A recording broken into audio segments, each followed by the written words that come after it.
Hello. Look at you guys chatting up a storm in the chat. Welcome. Oh, I forgot to move my microphone. There's always something. Sorry, I know that's too bright. There, that better? Sorry, I know it's bright. Just a second. Let me move the microphone. I know you can probably hear me okay anyway, but I like to move it closer.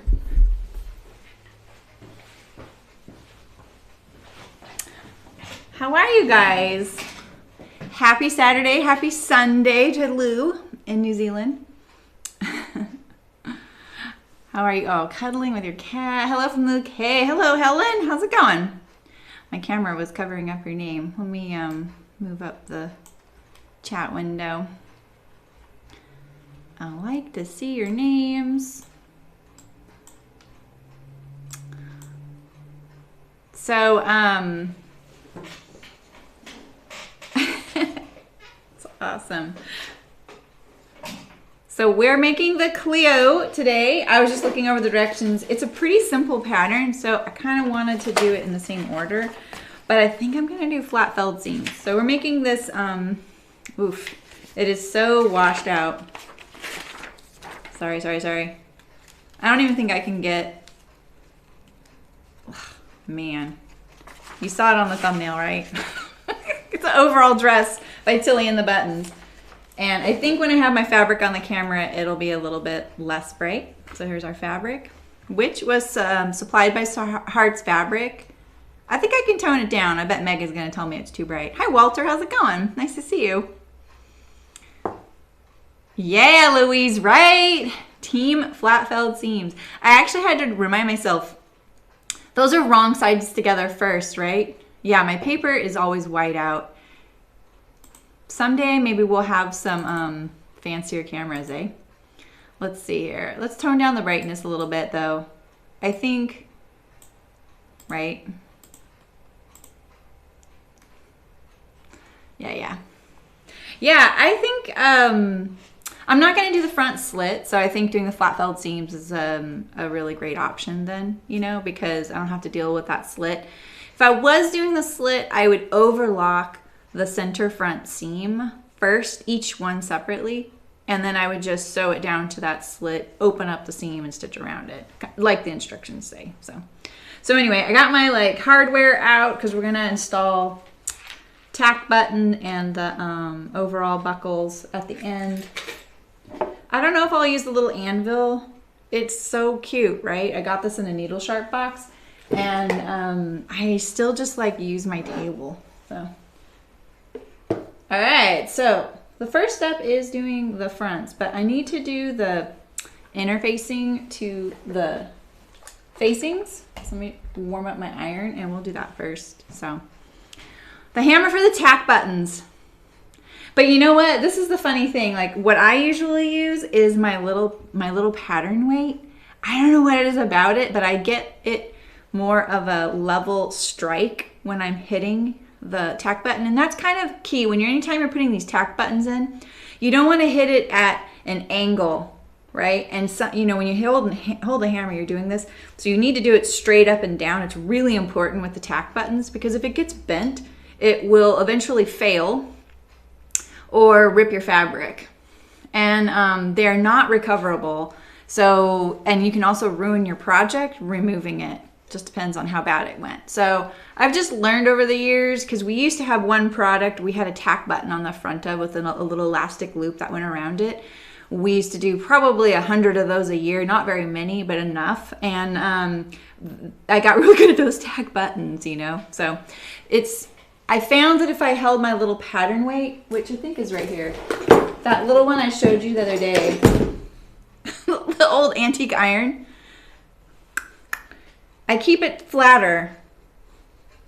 So, rubber mallet's not strong enough. You would hurt the rubber mallet because you do it from the back side. So the button is sitting here, like the head of the button is flat on the table with the shank coming up, and then you put your project on, and then you put your tack, which is the back of the button, which looks like a little chunky nail, and you put that on there, so it's a really small little thing. The mallet isn't firm enough. You need a hammer, or you need a hammer type of surface, something really hard. Otherwise, it'll just go right into your mallet. The mallet's just not. I have one of those. We tried that when we were trying to get it quieter. Hello, Emily. How's it going? Yeah, right, Lou? I know. I haven't seen too many small ones like that. And I like it a lot because it fits on small pattern pieces, you know, when I'm sewing. But it was being used as the like weight in my lights, my box lights. You know how you need like sandbags or a little weight to kind of counter the arm. And I just finally the other day I was like, I never use these lights. I'm rescuing my little weight. Hi, Sydney. How's it going? Okay, so let's get going.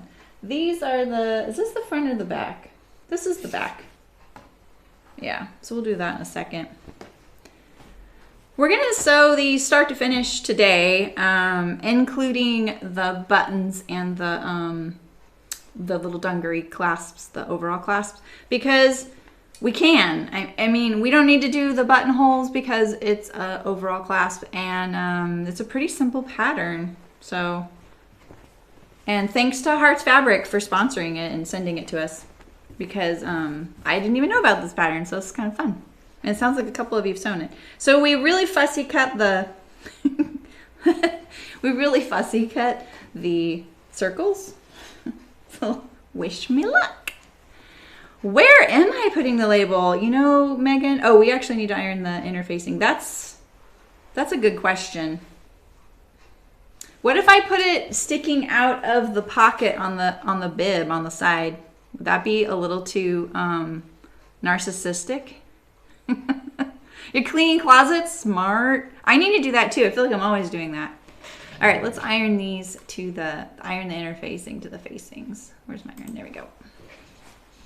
Side seam of the bib pocket, you think? Ooh, I'm about to dump my keyboard on the table there. Sorry. Ugh. It doesn't matter how smart I design my space, there's always something. There's my pocket. So I had to cut the interfacing for the back in 2 pieces, and I did give myself a little bit of extra.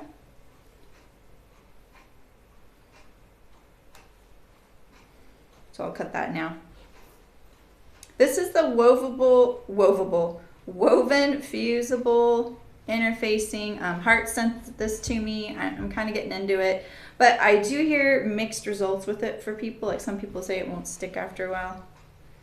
So far I'm liking it a lot.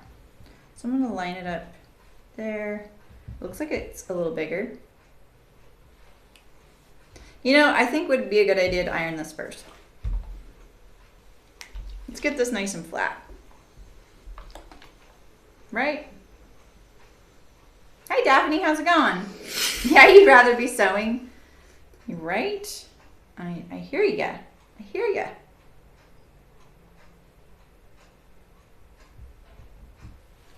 I'm not very scientific about things like this. There are lots of really great, excellent tutorials on ironing, interfacing. Look at that. Look how different that is. But I tend to just get right to it. So I'm gonna trim, this is my back interfacing. It goes to the inside of the garment. We're just gonna do that, like that. I do use steam, mainly because I never turn it off. I don't think so, Sydney. I mean, it's ideal in some cases because if the facing is loose on the garment and you can peek behind it, sometimes your interfacing will come off of it and kind of poke out somewhere. You know what I mean? So I need to figure out how to do this edge, and I think what I might do, this might be gilding the lily, is I might bind this edge. I can use my serger, but I'm trying to give options for folks who don't have sergers or, like me, just would rather not. So you put the marking for the tack button on the facing, and I think this is so smart that they did it this way because That is actually, like I said, you do it from the back. I need one more pin. You do it from the back side when you're aiming the little hole for the tack button. Oh, I already did it. Look at that. I'm so smart. Wow. All right, so I'm going to just stick this here. I could use ink, you know. It might be good too because it's not going to show. Yeah, I've had interfacing stop sticking in lots of cases. Mostly I don't use I don't use classic interfacing or fusible interfacing. It's not because I'm some smarty pants. It's just because I like using regular fabric, and I think I was kind of influenced by working for a woman who kind of was a purist about that kind of thing at a fabric store. And so I just learned that it works fine. You know, fusible interfacing hasn't been around for forever, you know? So it's not like you have to use it. There's no rule. They used something before that, right? It probably involved horses. Who'd have thought?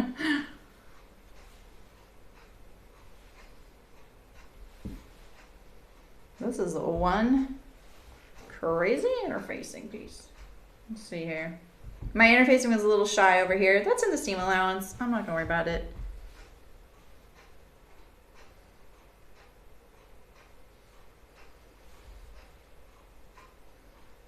I'm just gonna stick it straight through just in case, you know? Hi, Stephanie. Hi, Terry. Oh, you guys. I got an email, and the gal got the Cascade duffel coat. She loves it. The sleeve length is good. She said the only thing I changed is nothing. You guys, I'm happy. She's really happy with it. Her husband even said, wow, that's a nice looking coat. She's going to take it to the dry cleaner like I suggested and have it like professionally pressed. And I'm really excited to see how it turns out when she does that. And yeah, she's really happy. So, yay!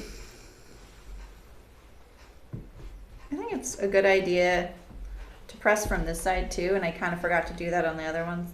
It just smooths it out a little nicer, you know? And you can kind of see if there's anything not looking fused. Here's the other one right here. So I can kind of see that ridge. I probably, you know, to be honest, I probably should have overlapped my interfacing there. I think that in my experience, that works better than meeting. And I'm just kind of now being reminded of that. Like I didn't do the cleanest job right there. It's the back, but still, you know. Still, you know, I want to be nice. All right, so let's, I think I'm going to be a good girl and iron my pockets. Are you guys shocked or what? We have new people in the stream. I got to look like I know what I'm doing and I do things by the rules, right? Nice to see you, Ramona. I don't think I've seen you for a bit. I know, I'm so excited. Hi, Christina. Hey, congratulations on your baby. I know it's been a couple months probably now, right? A few months. But I remember when you were in the stream and you were pregnant and I saw you had your baby. Congratulations, that's very exciting. I'm sure you're really busy, to say the least. Sometimes a friend of mine joins the stream and she's like, I just nurse and watch. You get kind of stuck under the sleeping baby thing. I know some people don't think that's stuck, but I did. It drove me crazy. I don't like sitting still. Look at me, you guys. I'm actually ironing my pocket first. Are you shocked? It's going to be so easy to sew it on. Who knew? Yeah, I bet you did. Because you have another little guy, right? Or maybe another little girl? I can't remember, sorry. I feel like you already had a little boy and then you had a little girl, or it's the reverse. Nice, Helen. Oh my gosh, right, Terry? I read the entire Harry Potter series when my daughter was nursing. Well, not the entire thing because they weren't all out by then. But I think I read like 4 of them. That's when I read Harry Potter. It was a good time. Yeah, Helen, I do some bag making on here too. You'll see that from time to time. But I started doing clothing. And I had a business making bags for a while. And so I got back into home sewing the last couple of years. I used to just make my patterns for me because they were for me. But when I did the stream, I just decided I should probably make patterns that everybody can get. And it's more fun that way. More inclusive too. Do I have any interest in bag making? I do. Actually, my first pattern's coming out soon, and it's a bag. It's in testing right now. So we saw a couple of the testers in the stream the other day, and I saw a picture of someone's bag on Instagram today. It's very emotional for me. I'm very excited. All right. You have? That's so cool. Sometimes I watch streamers look at their old videos and it's really cringy. That's how I feel about my old videos too. And I've only been doing this for like a year and a half. So I'm not a veteran. All right, Louise, I do this wrong sides together, right? When I'm doing flat felled, or Terry, right? Wrong sides, trim one, fold it over, right? No. What's your sneak, Lou? Are you in my test group? Are you sewing the project bag? When she asked me, the tester said, hey, do you mind if people sneak peek? Most people don't allow it. And I'm like, oh, I'm totally fine with it. I don't mind. I haven't seen it. I'm not on Facebook, though. So if it was on Facebook, I haven't. It's right sides together, Louise? It is? Right sides together. Trim one, and then I hem it over like that. That's how I do it? Please tell me. Oh, okay, Lou. Did you use a hashtag? I'm going to look for it. All right, Louise. All right. You guys, it doesn't look like 5/8 inch. Who cut this? It's more like 3/4. I'm matching up this seam right here because I really fussy cut it.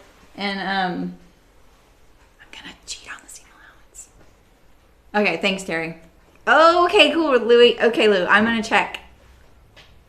I talked and cut. Yeah, right, Megan? It's my fail. Always. All right, so I'm just looking at this line right here. I want to sew on that. It's more like 3/4 of an inch. Sorry. Oh, well. I'm going for pattern matching over seam allowance. I know like 10 people probably just turned me off and were like, right, Helen? No, I actually don't see it as a suggestion, but I can compensate that 1/4 inch I just lost somewhere else. Having the circles match is a little more important. Oh, and look at that, you guys. It kind of goes down to the 5/8 by the time I get to the bottom. You try talking and cutting live on camera. Okay, I'm just going to kind of gradually... What the heck? Why aren't you moving over there? There we go. It just won't like... Oh, maybe that's why. Anytime you cut them out individually, like not 2 at a time, they're not the same.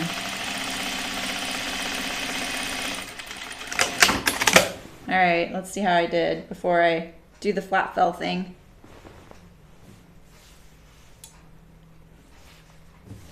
It's okay. They're not the same size.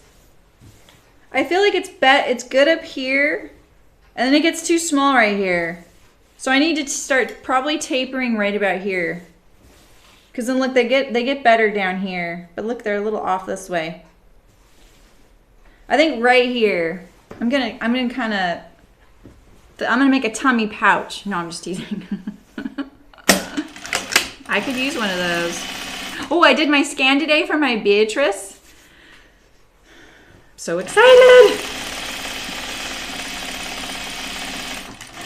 I had my husband take a picture of me all suited up and doing the scan, so I'll show you guys. I do this for you. Me showing you how I look doing that, you know, like. All right, so I'm gonna get rid of that first seam. We really only have to do this for the center front seam and the center back seam. I did not match the pattern on the side seams as far as like making the circles perfect. Hopefully they will line up side to side though. So that because I was pretty consistent with how I cut this out. Lining up the hem on the same, you know, line there. So, all right, let me just take this out. This will summon Nancy. Sorry, it's a bit of a little bit of a seam to take out here. All we want is to do flat felled seams, and here I am monkeying around with this.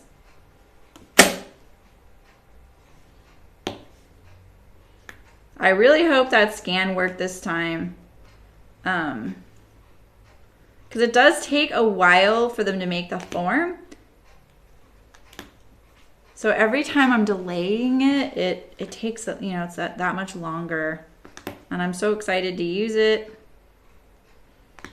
Maybe by the time I get my form, you guys will, some of you will have your bootstrap dress form done.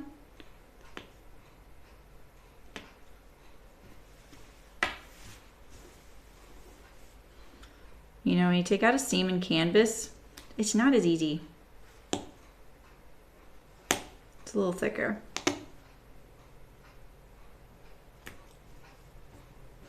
But this is center front, right across the front of the body. So, you know, we want it to look pretty good.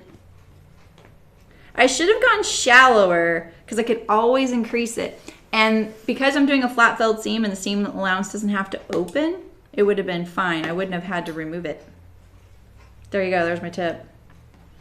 Go smaller than you think if you're matching a print, you know?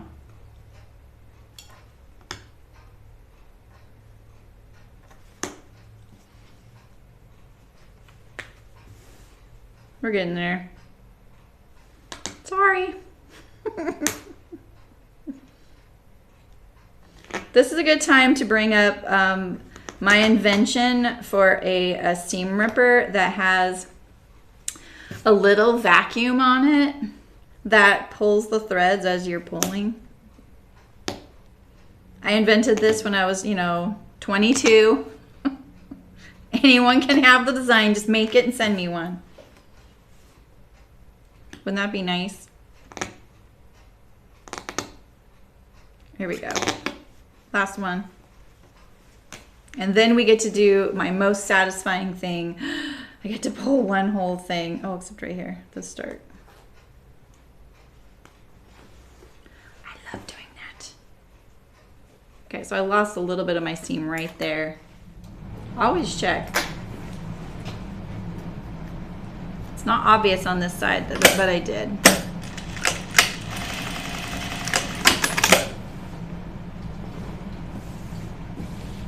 That's better, don't you think?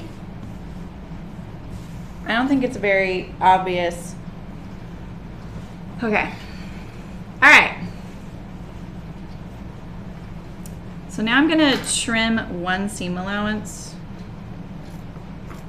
So a flat felled seam is basically like hemming one side of your seam allowance over the other. It's really common on the inseam of jeans.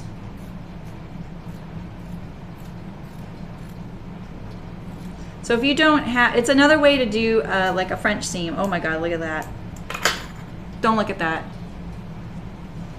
Look at that. I'm sorry. What? Oh God. Okay. Let me be a little more methodical here. It'll be hidden, I promise. I should be using my other scissors, that's why. These are just too small.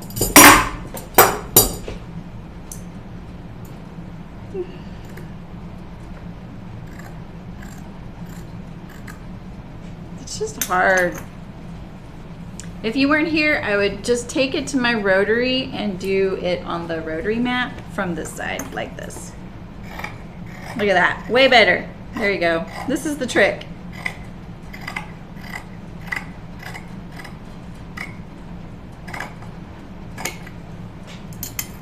All right. So let's press the seam open. Did I lose you guys yet? All right.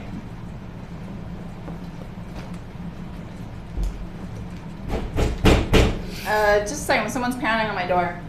Yeah? Hello? Oh, okay. Just making sure. Oh, I'm streaming right now. Sorry. Yeah, okay, thanks. Sorry, guys. I got a package. I got some waxed canvas.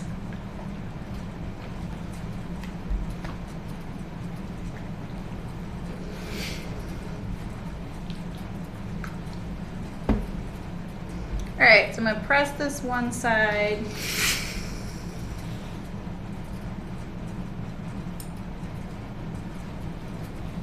That looks pretty good. What do you guys think?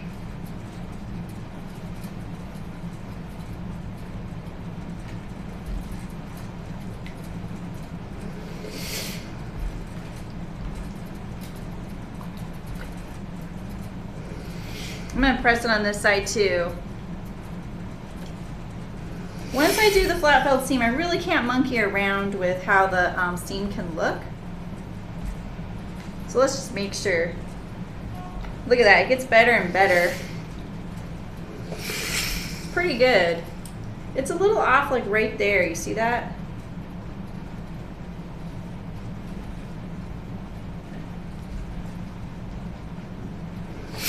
All right.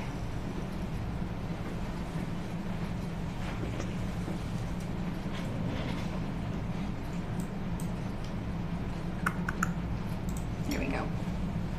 Okay.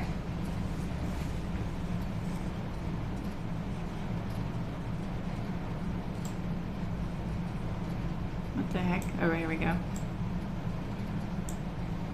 Okay. So now I'm going to, you could iron this part too if you wanted. I'm just gonna fold it and hem it right over that cut edge that I did. So no one's gonna see how badly I cut that edge.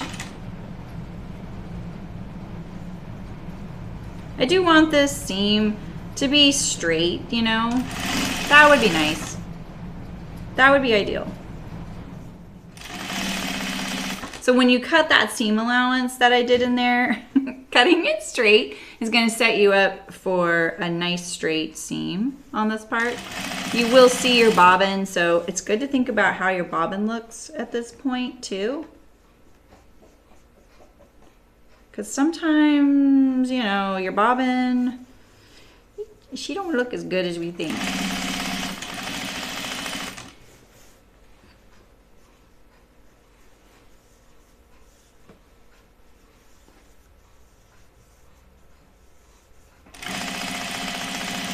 This is pretty easy though. I think flat felled seams are really pretty straightforward.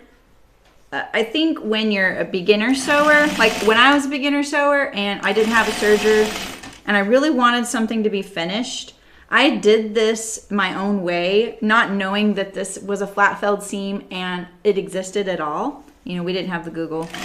And I think I learned later about a flat felled seam and I was like, oh, I've done that before. I didn't do it in the proper order of operations.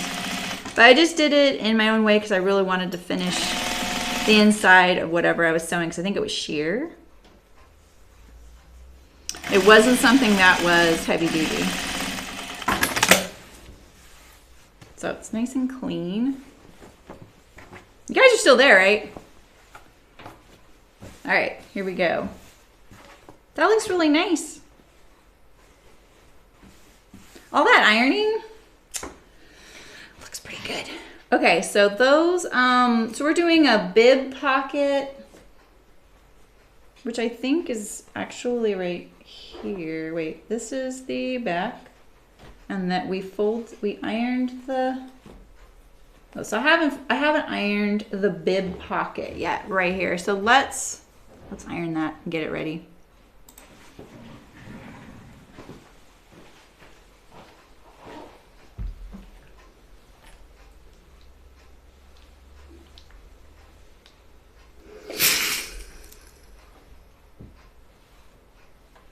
So there's 5/8 inch seam allowance on this, including the top hem right here.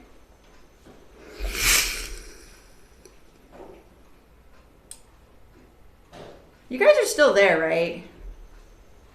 All I see Helen's the last comment I see is Helen saying seam allowances are just a suggestion. Is that correct? I see me on Twitch. I see me on YouTube. Just making sure. You totally okay if you guys aren't talking, but I just need to make sure nothing happened. Yeah, I think something must have happened. All right, so let me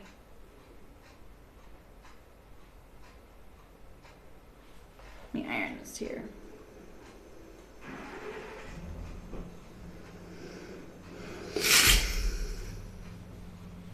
The pockets like this, I try and like look.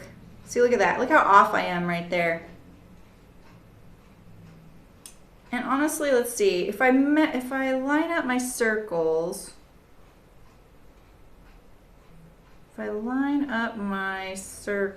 let's see. Like this.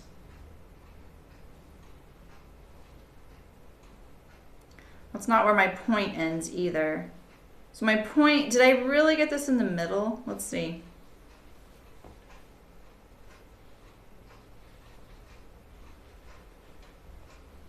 Let's look at it that way. You know?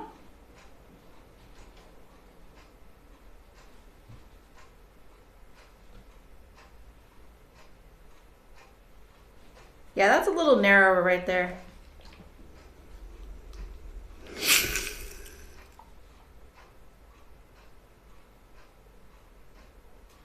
Right there. I think that's a little more centered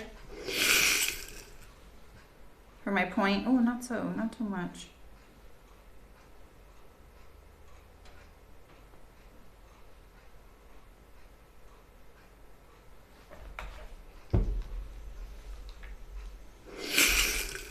Let's see here. I'm gonna figure out what's going on with YouTube too. All right, so that looks a little better right there. And look at that line isn't really parallel to that one. So I think what I'll do is make, this one needs to be more, if anything. So we'll make it a little bit crooked like this at first. See if that helps. I can trim that off. That looks better. It's the optical illusion, right? All right, let me see what's going on with chat.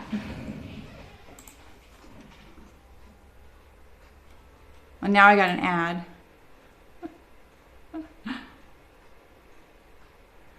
Oh, yeah, you guys weren't loading for me. Oh, I missed so much. I'm so sorry. Oh my gosh. I have to go way back. Okay. Okay. Yeah, right? Bags don't have to fit. Hi, Maribel. How's it going? I am using a Juki, it's an industrial machine. It's a 8700-7. So I have the automatic back tack, and I have a heel lift, so I use my feet to raise and lower the presser foot. I can tell you more if you want to know more about that. Oh, I haven't, Megan. There's fancy seam rippers with 2 different sizes. Yeah, those erasers are pretty good. I just always forget to use them, to be honest, Sydney. Eliza, yes, right. I summoned you with my seam ripping. Hi, Jan. Right? She probably was drinking before going live. You mean Nancy? Yeah. If you need to add 2 to 3 inches to the hip of this pattern, where do I add it? All 4 seams are just grayed out on the sides. What pattern, Eliza? What are you making? Wax canvas. I got wax canvas, cotton canvas. It's wax. I'm gonna use it for some samples for the project bag and stuff. 1.5. We'll see. Yeah, it's bags. I've never used it. I'm kind of nervous.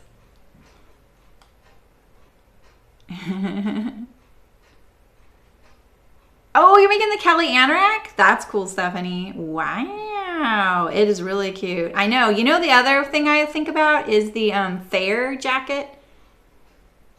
Yeah. The front seam looks pretty good. All right, you guys are chatting. Okay, let's see. All right, I'm going to fast forward. You've been chatting up a storm. Is true. A Juki HCL F300 home model. Oh, that's the home model. I haven't tried one of those. And you have the 8100E. No, you just need to have your industrial configured for it. Helen? Oh, cool. All right, so let's see how it's going to work on here. Because we did kind of... Look at that. Okay, so let's do the hem like this. I'm going to try and get a nice even hem, even though I don't usually do that. I just kind of did that hem a little weird. Yeah, so you can have your machine configured for whatever you're doing. This machine would sew lingerie if I'm going to make it sew lingerie, but it would sew it better if it were calibrated for lingerie. I can change my needle size. The way my machine is calibrated, it works best from 12 to size 18 needles. If that gives you an idea of how mine is. Because it was configured for bag making. This is not the right way to do this. I'm going to pop out my... this is going to bug me. I don't like this. So the reason I'm doing this is because I really like being able to adjust the sides of the pocket, this edge right here. And by hemming it this way, you can't do that. So that was bad on my... I was too distracted. It's because I ironed it last. You know? So let's get this so that we can adjust it properly. At least the stitches are fairly invisible. So then I'm going to poke these out like that. And then I'll hem it. It gives me more versatility for one of the steps. Like that. And I think what I'll do when I go to sew this is I'm going to sew it from the right side so I can see if I'm lining up those holes pretty good. Maybe. Let's see. Can I? This is pretty narrow at this end.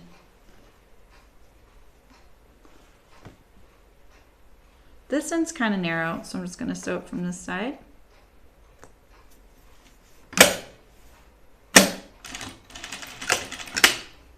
I'm so excited to see Lou's project bag. That's all I'm thinking about right now. All right, most of this is in the seam allowance, thankfully.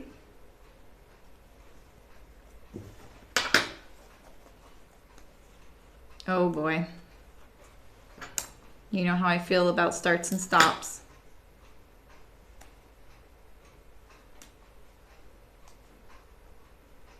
You know?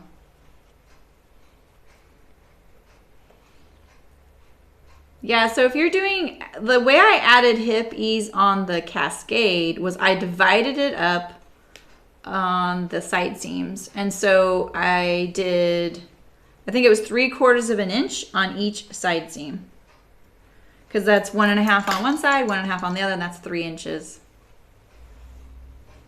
You did, Megan. But if I always did what you told me to do, it wouldn't bug you as much.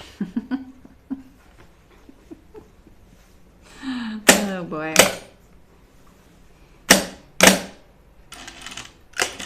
Lou, are you around Rabbit?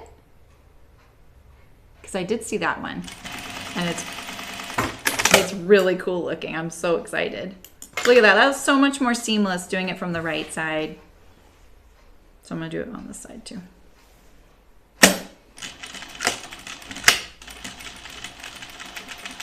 This is just my own little pet peeve. I don't like starts and stops on things like pockets. And by start and stop, I mean like seeing your back tack in the middle of your seam.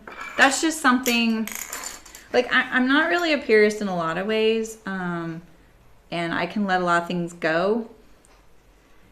You know, and I feel like when you get better and better, you start you're harder on yourself about certain things.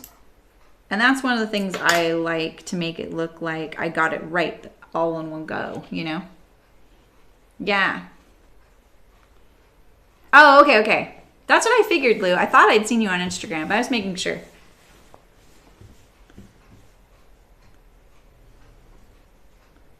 Well, that's pretty good. Okay.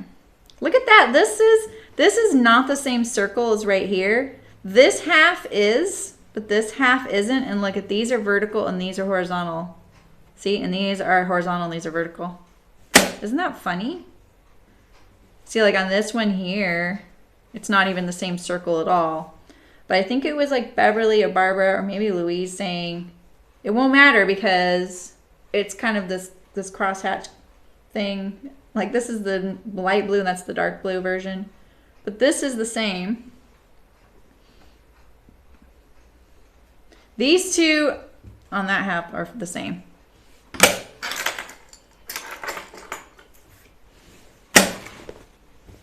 Alright, so I'm going to sew the pocket on now. I always start at an angle to my pocket. I'm going to come up to the top, across the top, and then straight down. I'm going to turn. I just do it to reinforce the opening. Also to make sure my seam allowance doesn't kind of peek out the top. Like that. Sometimes it's nice to have the pattern. It's almost like a guide, you know? When you're matching.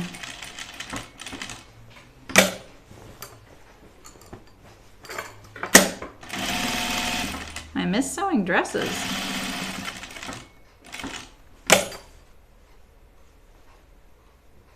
So next week, you guys, I've decided that I'm gonna sew some,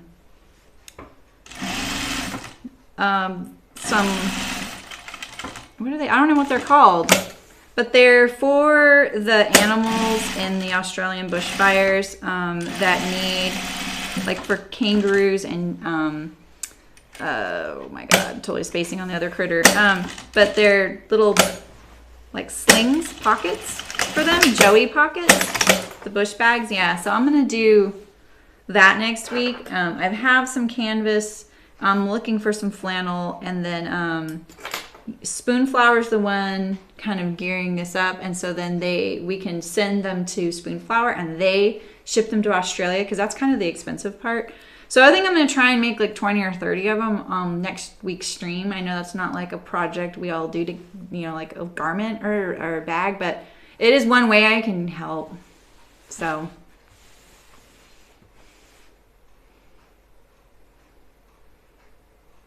yeah, so no, if the pattern already has ease built into it, all you need to do is, yeah, get yourself to the measurement. Yeah, right, Megan. Yeah, I think like they compiled a bunch of bloggers and folks that put together all the information. Like one person did a video because there's a video on it. One person did the pattern, one person did the instructions. So, yeah. Yeah, right, Megan? I think the Cleo needs to be looser around the hip too. I'm kind of excited to see how this fits me, and I get to send it off. And then that way I can pick what size I'm going to do. You know? Yeah, they do, Jan. So if you go to Spoonflower's post, I think it was today, there's a link and it takes you there. So you can do it, and then you can just download the pattern for free. Yeah. Yeah, and so they don't care what they look like. Just just be washable. You want to do natural fibers. They want the lining to be soft. So if maybe sometimes the backside of the fabric is softer, use that out. So that's the bib. I think it goes like way down here actually.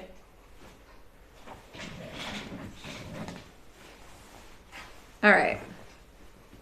It's almost invisible, but the flat felled seam is looking hubba hubba. I like it. All right, so let's put that aside. Let's do our back now. What did I learn from the front? Smaller seam allowance. Here's my back pockets. We picked the bib pocket and back pockets, but you can also add front lower hip pockets as well. Yeah, super soft, exactly. That's what they're looking for. So I'm kind of on the hunt for some flannel right now. I have a lot of canvas because one of my fabrics got printed twice. So I have a bunch of this fabric that's like $25 a yard, linen cotton canvas I had printed on Spoonflower, but I have no use for. I'm gonna use that.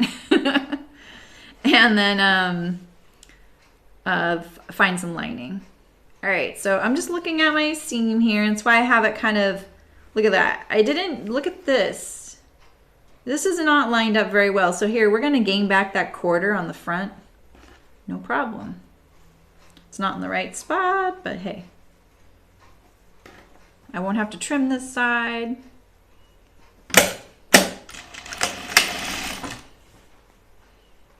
I'm gonna lift this up and look a little bit more this time. So I'm just kind of lining it up like this.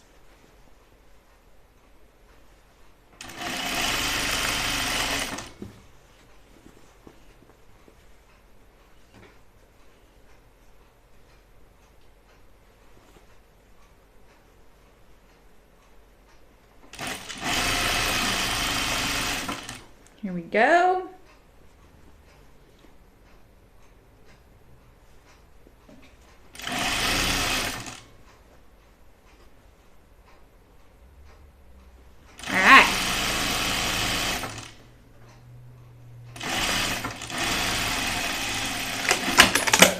Your seam allowance is really about right there at this point. That's what that point is. But I'm trying to match the print. Oh boy. What the heck?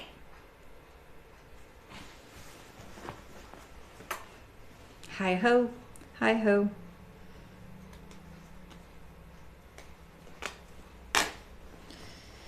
Oh, sigh. The circles weren't lined up going across the garment. Yeah.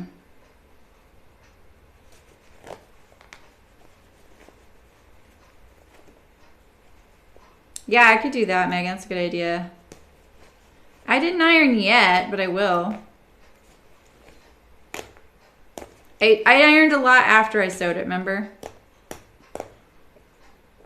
I'm going for the wrinkly look, Megan. Let me. I promise I wasn't being lazy when I did that. I did it on purpose. I'm always pre-ironing all the fabric. I know, right? She keeps me honest, man. She keeps me on my toes. Ah, yeah, wallabies, Cheeky. Exactly. Cheeky Crafts is on Twitch. Thank you for reminding me of that. That's what it is. Wallabies, joeys, and opossums. That's what the little pouches are for. They have a lot of things you can make. Like you can knit bird or crochet bird's nests. They have a lot of things. The high need item are the wallaby and joey pockets. I imagine once they say that, then they'll get too many of those. They don't need any of the whatever the things for the bats wear anymore. So wrinkles rule. I do always say to tell me, yeah. I need you guys. I need you guys.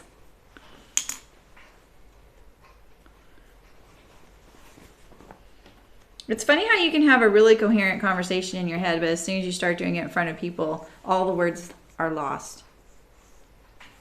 I could not think of that other critter. The wallabies. And it's funny because I was like, it's not a wallaby. In my head, I was thinking, it's not a wallaby. I guess it is. So this is when that little eraser is really handy. But mine is at my pattern caddy, so maybe that's why I hardly use it. You still have to have a place for the threads that you erase off your fabric, but it does make these little tiny ones a lot easier to grab. And ones that you really don't want to show, because sometimes some threads leave a fuzz afterward that really can make your work look bad. You know, it looks less professional. All right, so not only am I going to line it up on that edge there, I'm gonna look at my circles and just start it. If I start it off right, it should be fine. I'm gonna raise this one up like that. Can you see that? Like this.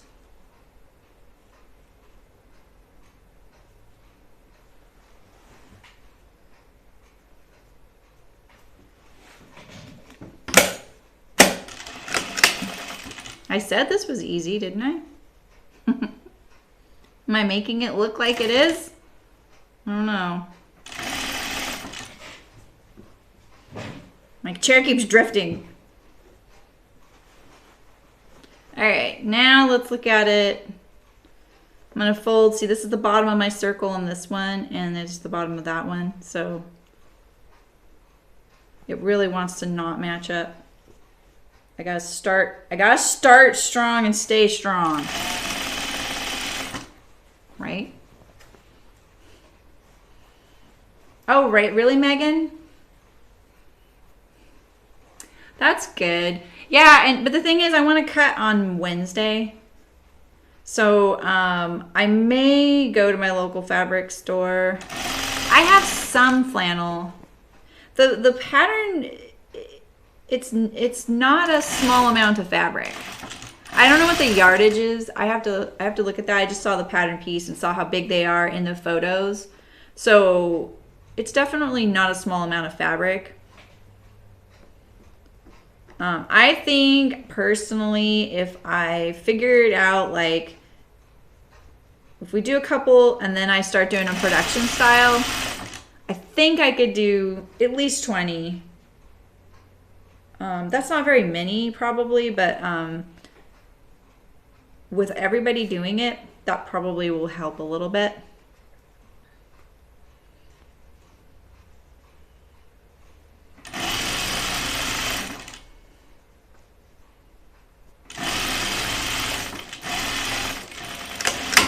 This isn't off as much as I want it to be. I wish it was a little more off. It makes me worried that it's not going to match. Well, that's better. That's better. It's not perfect. All right, so what did we learn last time when we were trimming? We go like this. I'm going to trim this one.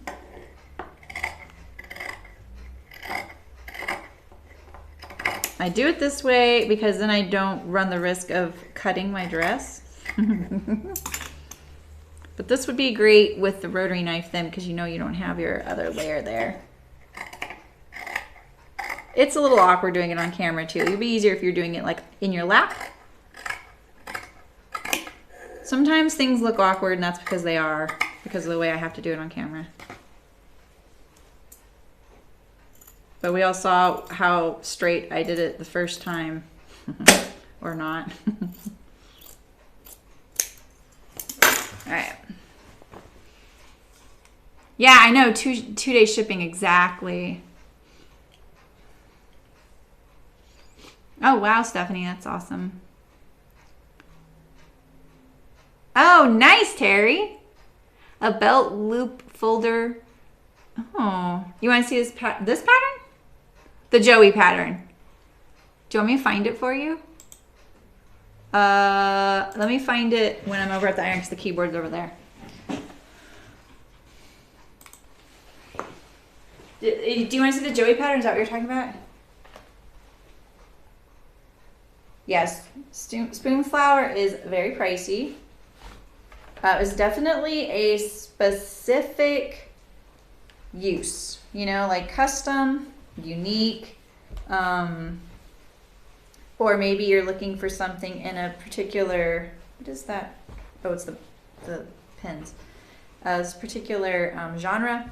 So yeah, but the thing to do is to get on their email list and pay attention to when they have sales. Like right now they have, I think, one going on. They had a tea towel one last week. When they do the half price fat quarters, if you're doing a fat quarter project, that's the time, because the thing with fat quarters on spoon flour, I just lost the pin, is that you are paying for a half yard of fabric when you get a fat quarter. And you're only getting a fat quarter. So you if you can afford it and you need the yardage, just buy the whole yard, you know? All right, let me look that up for you, Megan. Let's see here. Where's my mouse? I have to get there kind of in a convoluted way.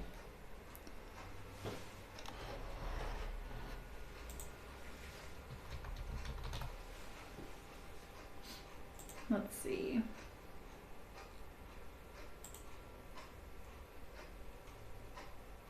Okay, I'm gonna pull up the, let's see if my,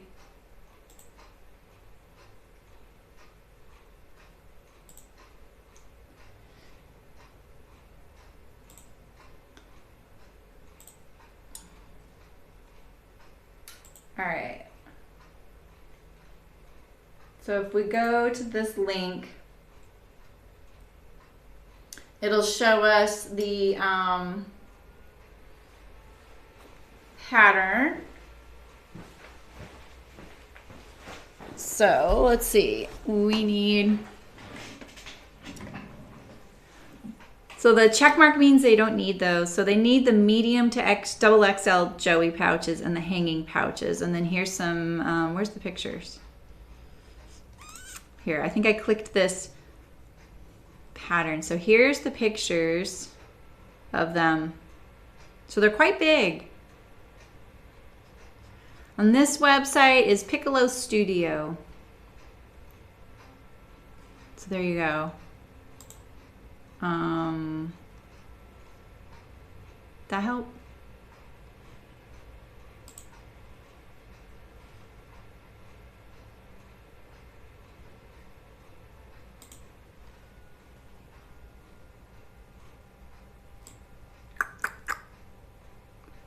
Yeah, right?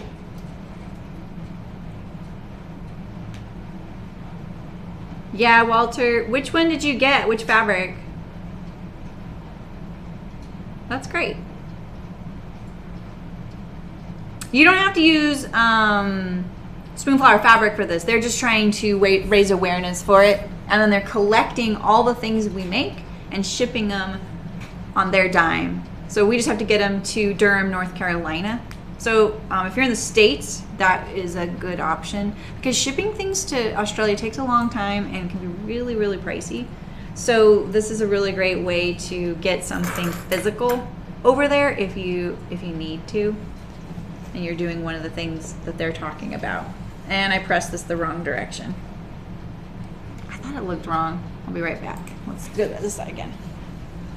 Yeah, so I need to press this way.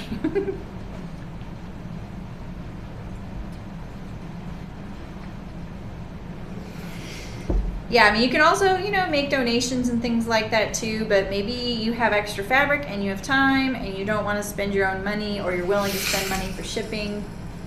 It just depends on what, how you want to help and if you want to help. But this is something I can do, and that's why I figure, oh, I might as well do it,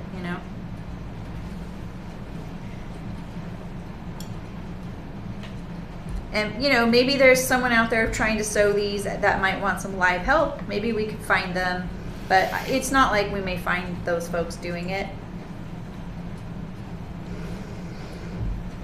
I really just am like, okay, that'll be something we can do, you know?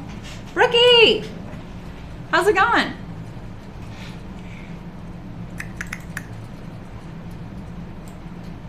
What are you up to? Why can I barely see chat again? Okay.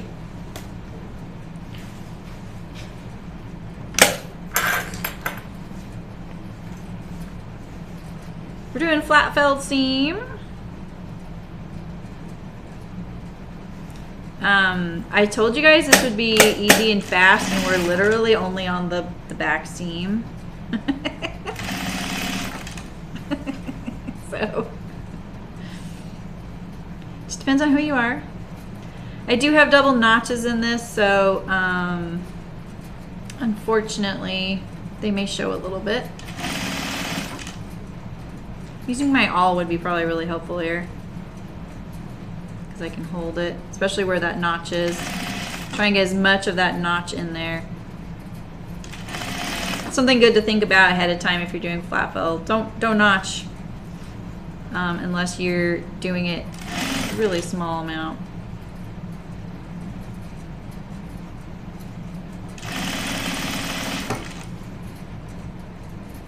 I think I could have done a little more consistent of a seam here. See, there's my double notches again. They're probably going to show as well.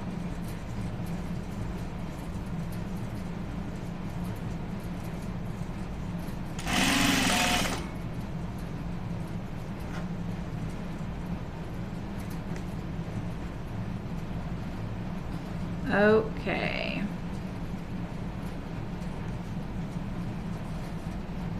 See how I have these little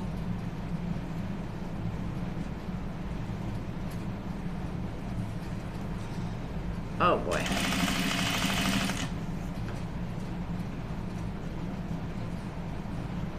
This is about $15 a yard, and it's stiff. Is it like a but is it it's stiff meaning because of the ink? Is that what you're saying? Like it's not a thick fabric like a canvas, because the linen cotton canvas is pretty stiff. I like it a lot, but it's pretty stiff.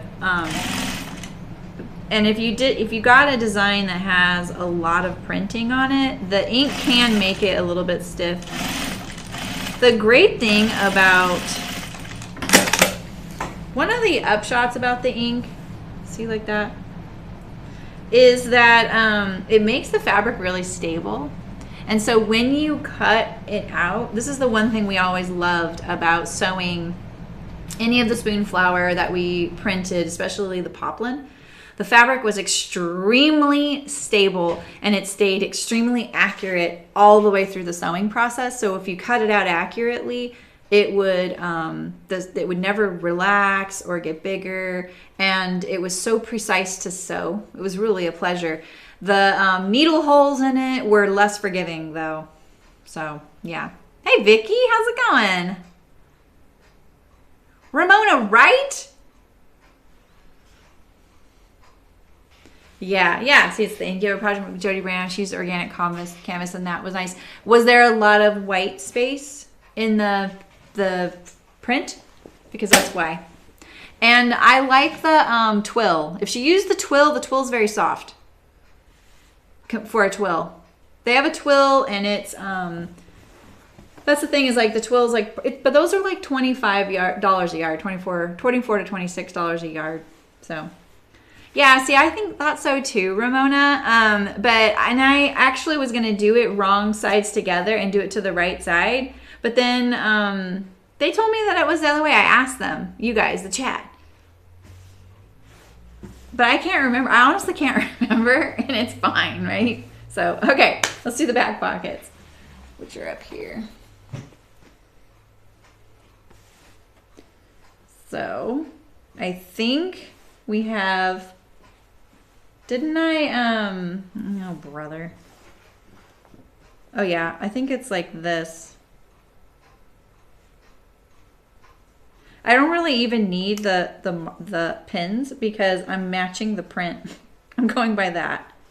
I mean, like, it's good to know, like, where and how far, like, generally. Like, I'm not trying to, like, I don't want to place the pocket in a bad spot. I still need to hem my pocket. I'm just kind of checking it out.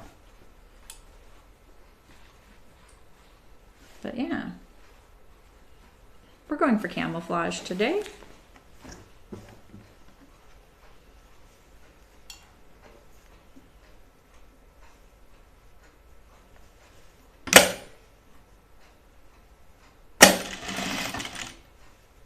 As long as you use the correct seam allowance, you can do whatever seam treatment you want.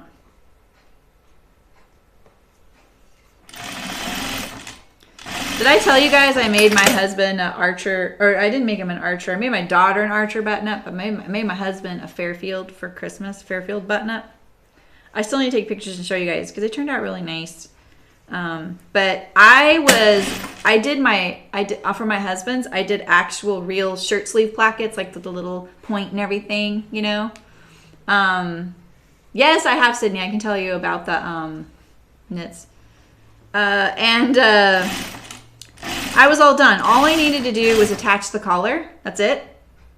Literally all I had to do, attach the collar. And when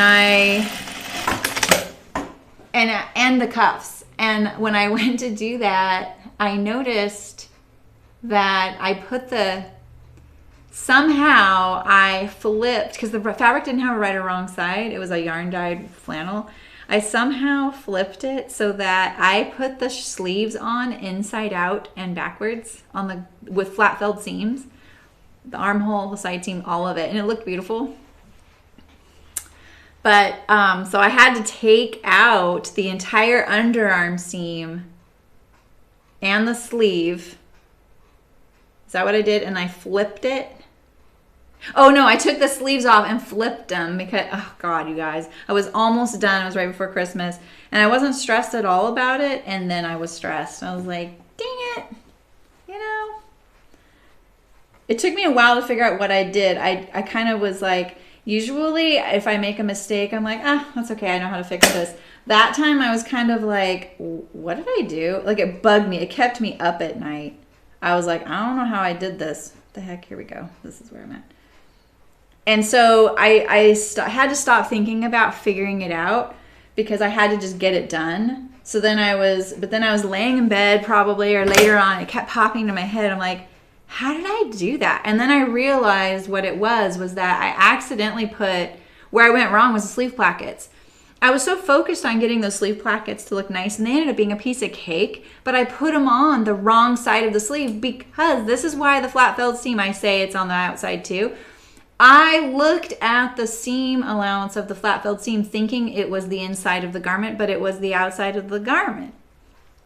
And so that's where I went wrong, was that I assumed I was looking at the inside of the garment or the outside, and I put the sleeve plackets on the wrong side of the sleeves, and then I attached the cuffs, and I attached the sleeves to the garment. Oh my God, you guys.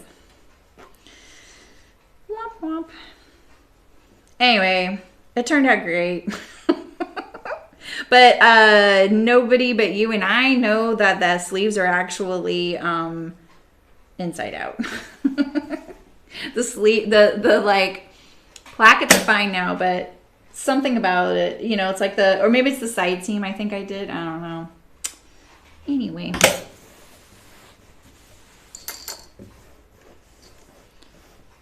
That's why I maintain, as long as you use the proper seam allowance and you don't tell whoever watches a live video that you did it wrong, no one will know. So. The twill. The twill is very soft. It's very much not like the canvas. So the knits, Sydney, what are you making? Are you making performance wear? Whoa, I almost started on the wrong side. Oh, Megan, I forgot to put the tag on the bib. Dang.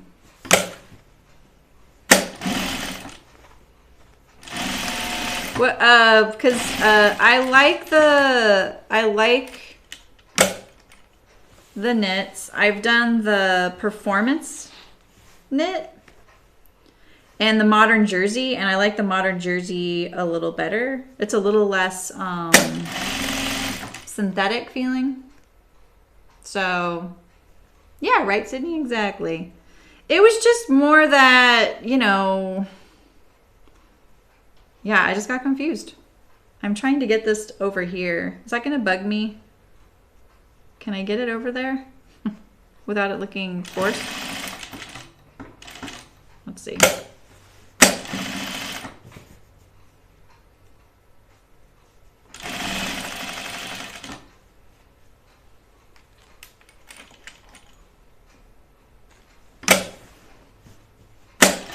Yeah, I have a few dresses in the modern jersey, and then I have one in the performance.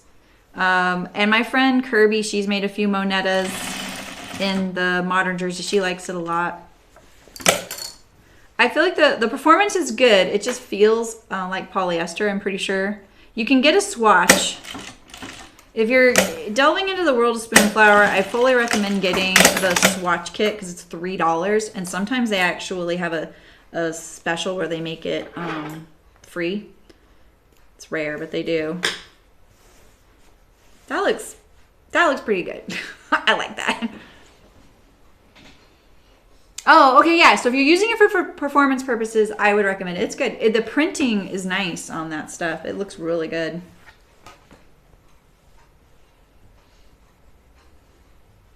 Okay. So it starts off matching, but then, you know, your machine pushes it and user error, right? You guys, what is this right here? Dang, I don't like that. It's not your fault, but, you know. The swatch kit's awesome. I love the swatch kit. I've shown it a few times on here. It has really helped me make decisions. And getting a swatch of your fabric, if you're not in a hurry, why not? You know, it's like you know, if like as a pro member, I think it's half price. It's $2.50. But if you're a regular member, I think it's $4 or $5. But I don't think they're shipping. I'm telling you, I should be a Spoonflower ambassador. They are just finally raising their prices, but they haven't for forever. And they're not raising it on everything. Okay, I'm trying to get this to match right there. So yeah, I am distorting it a little bit.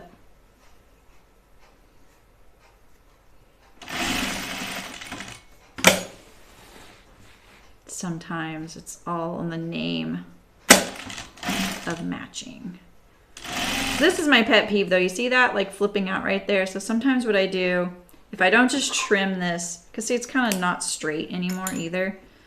I will fold down this like a little bit, like a little corner of it like this, and then kind of try and encapsulate that with that little triangle stitching I'm doing.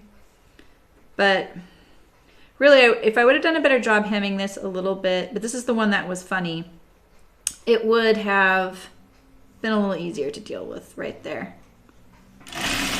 I don't like threads poking out of my back pockets. Like I used to buy Liverpool jeans, which weren't cheap, but they fit me really good and they didn't stretch out over the course of the day. And I really liked the color of the denim. I really liked those jeans. And, but they would, all of my pockets on my butt. Bye, Lou. Have a good day. You were up bright and shiny today. Joining us from New Zealand. All of my pockets like had raw threads coming out on the back on my butt. And you know, it's like you don't notice it because you're not looking at your butt all day, you know?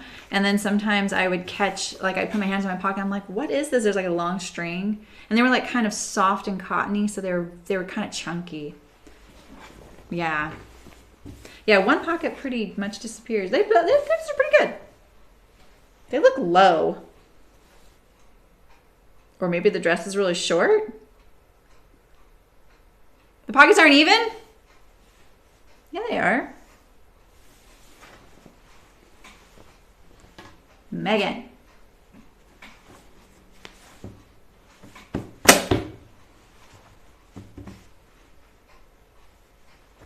Ha!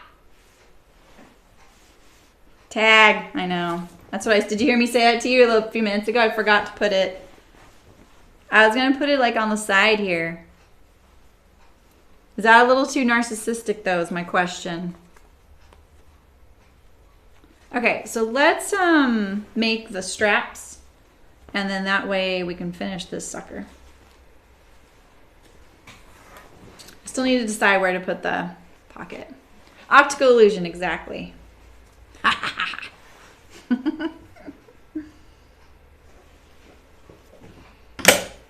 All right, so we did fussy cut these as well. So I actually don't remember. I need to look at the instructions. I think I might supposed to go across the short straight end here. The other end goes into the seam of the top back.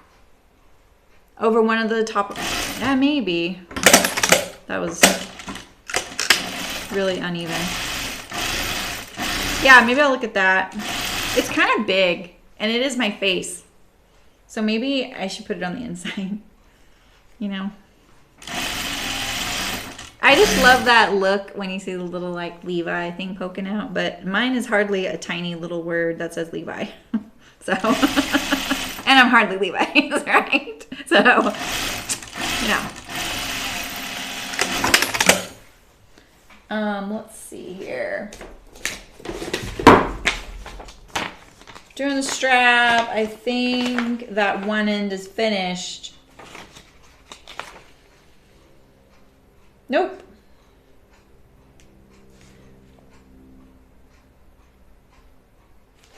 Yeah.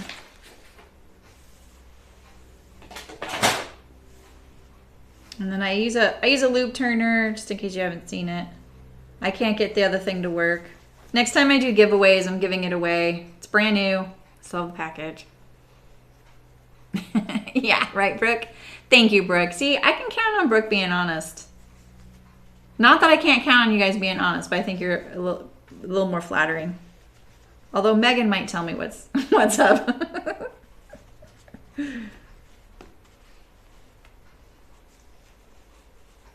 Okay, once I get it going, it's pretty easy. So you can see my machine is heel lift because it gets tired of waiting for me, and so it slams down like that. That's why it does that sometimes. It's not me, because my foot's actually still on the pedal.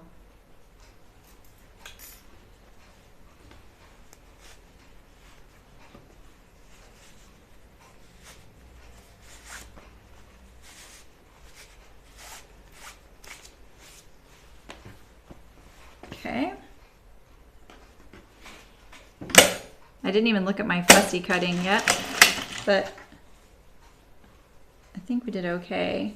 We wanted that to be down the center. Stop, add tag now. Oh, those are really cute. Right, Eliza? You know, Brooke sent me an amazing post on Instagram where a gal did a study on where you put your pockets on your butt makes a big difference.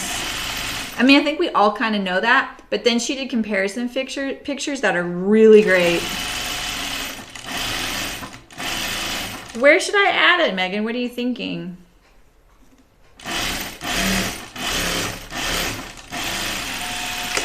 What do you think?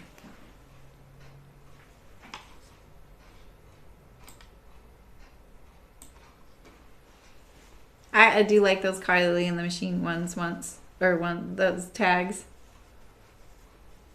I thought somewhere they were on clearance. I can't think of what site. In the seam on the back with the strap. The strap's going to go up out of the seam though. That's the trick, is like Megan's right. We're running out of options at this point, because if it's not hanging down, it's going to end up doing something funky, you know? Like if it were on the side, see, it's just kind of big. Right? And I'm sideways. Yeah, she might be able to. It was an Instagram post, but yeah, I think she can. Even if you tell me who it is, Brooke, I can probably pull it up. I had the computer up a second ago. So I've been trying to get more clever about like stitching down right here so that it can do things like this, but like there's no seam right here, right? And I don't want it hanging out here because it'd be at an angle, which is weird. And then the back is at an angle as well. I don't know, Megan. Tag on back top, like up here.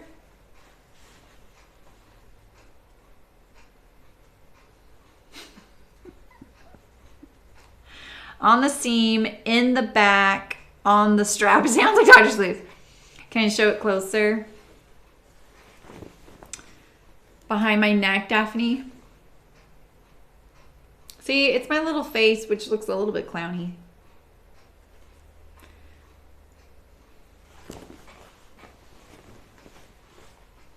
You know, like maybe, I don't know. I think I'm a little too embarrassed with my face on the outside. Oh, you found it? Cool. Thank you. It tells me I need to sign into chat. YouTube, man. What if I did that? What if I did this? What if I just put it like in the middle? Something like that. In the back. Like if it was in the seam, it's gonna go like this. Inside one of the pockets. Side seam can work. Yeah, I mean I would typically probably put it in the side seam. I don't even know how I'm doing the side seams yet. I still need to figure that out. We're making this take as long as possible. My label's just not well suited for this, for these seams. That's a really good illustration of how all labels are not created equal. Like the kind that are shaped more like this and you fold just the ends like this is a little better for something like this because you could have it right here, right?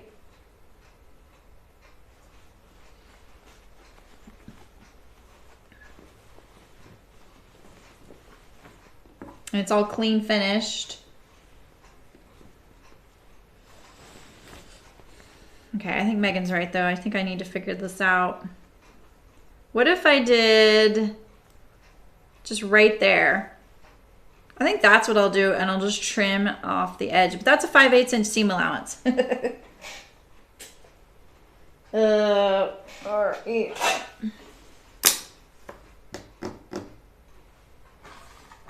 I don't have my Choco. Middle of the back, inside, so it doesn't flip up. Yeah. Hi, Beverly. All right, so if that's the, I'm gonna put a 1/2 inch line right here. Like that. Because the seam allowance on mine is a little bit, I've already got it smudged.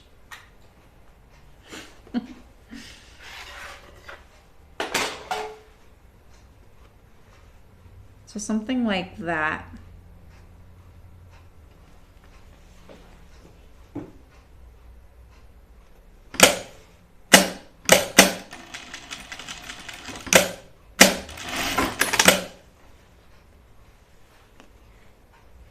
Right?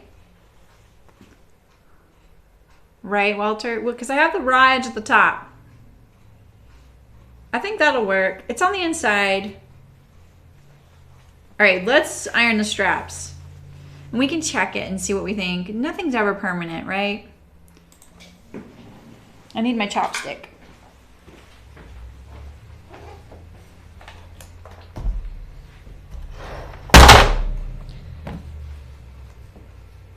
That's why sometimes it's nice to have a label that you just stitch around on the edges, but that's a lot of work in production sewing, and my mind is kind of still geared towards that. And so I looked at getting a label that goes in a seam, so you're not like constantly trying to top stitch a label, which is a lot of extra work. I'm just opening up this seam right here. I'm not gonna leave it like this, I promise.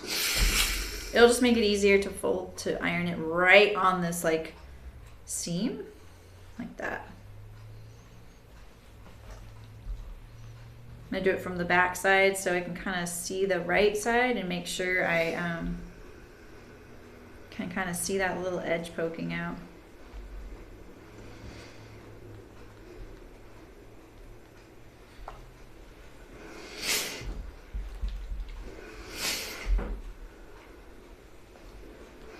Okay, there's one. That was satisfying, right, Megan?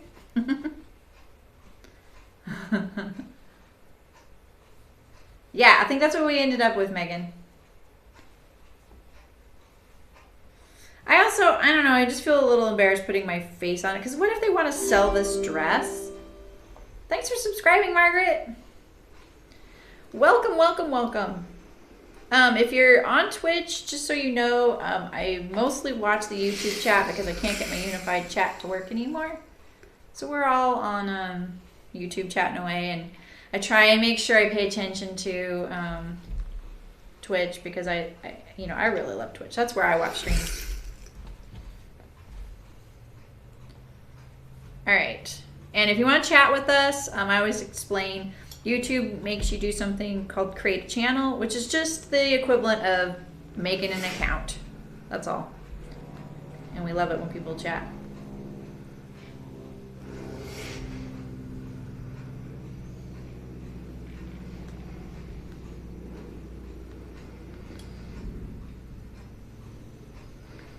I am happy with this iron.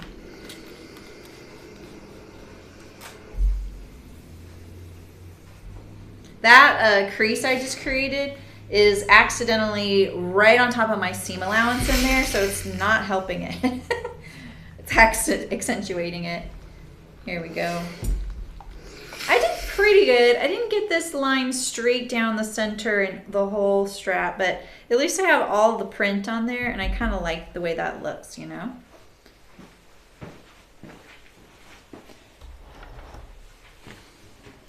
Yeah, I'll show you, Megan. Let's see. Right here. Inside top, like that, right? And that'll be the inside of the garment. And so, let's see. Do we do the side seam? Let me check the instructions because this is a beginning pattern, and I really don't want a beginning sewist to watch this and be like, oh my God, this one was taking forever. But at the same time, I don't really want to lay them, I can't read and talk. I don't want to like lead them astray on this, the instructions. So they do the side seams of the garment, and then they put the facing on, which is what I would do too. I just wasn't sure how they did their side seams. I wish I could see those instructions in real life because it looks like they use contrast thread, which is so clever in instructions so you can see exactly where the seam is. All right, so we'll put these aside for now, and we're gonna do our side seams. What do we think? Flat felled again, the wrong way? What, Walter?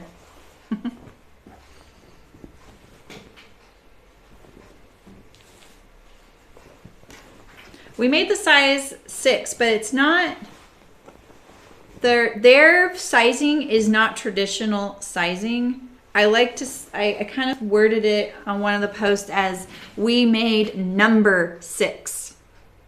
We didn't make size 6, we made number 6. Just so that's clear, their sizing is a little different.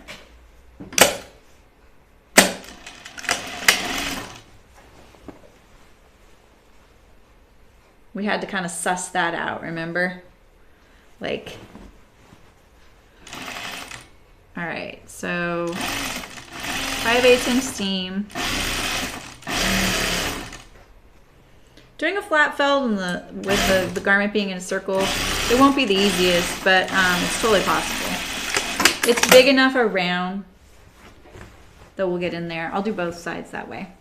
So, yeah, I think that'll be good, Megan, don't you? I was like, oh my God, I'm in the selvage. I got a little nervous there.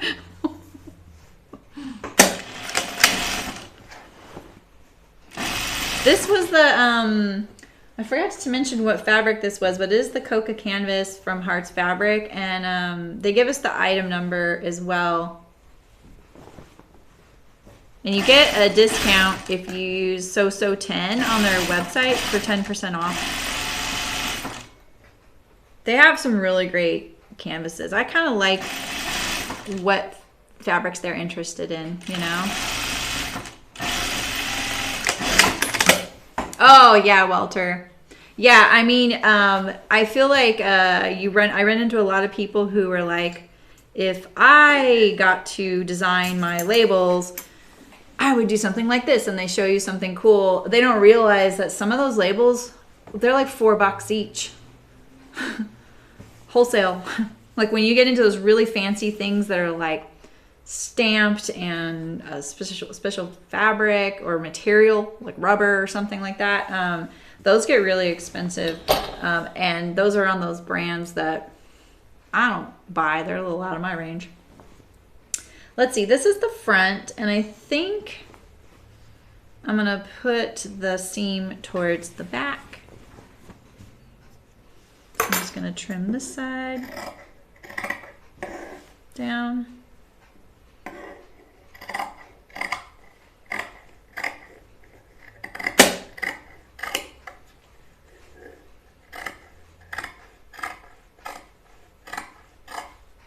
I got these labels at Quality Woven Labels. I kind of stumbled on them. They were in a newsletter for the Fold line, and they had like a special, and I was really happy with it. They were really easy to work with. You upload it, you can get a quote, and they can do all kinds of stuff. If you follow their Instagram, they don't post very often, but they do a really wide variety of things. I used to always order my labels from a vendor. Like I did it not wholesale. Like that's not something wholesale, because they're selling directly to people that are manufacturers. So in a way, it's not wholesale. It's not like I'm buying fabric and doubling the price, you know.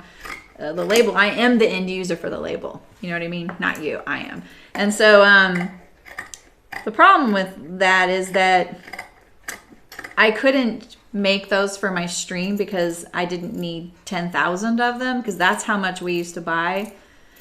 And the Quality Woven label people let you buy 100 or 20, I think. So if you're interested in them, I thought they were really great. So hi Lauren, how's it going?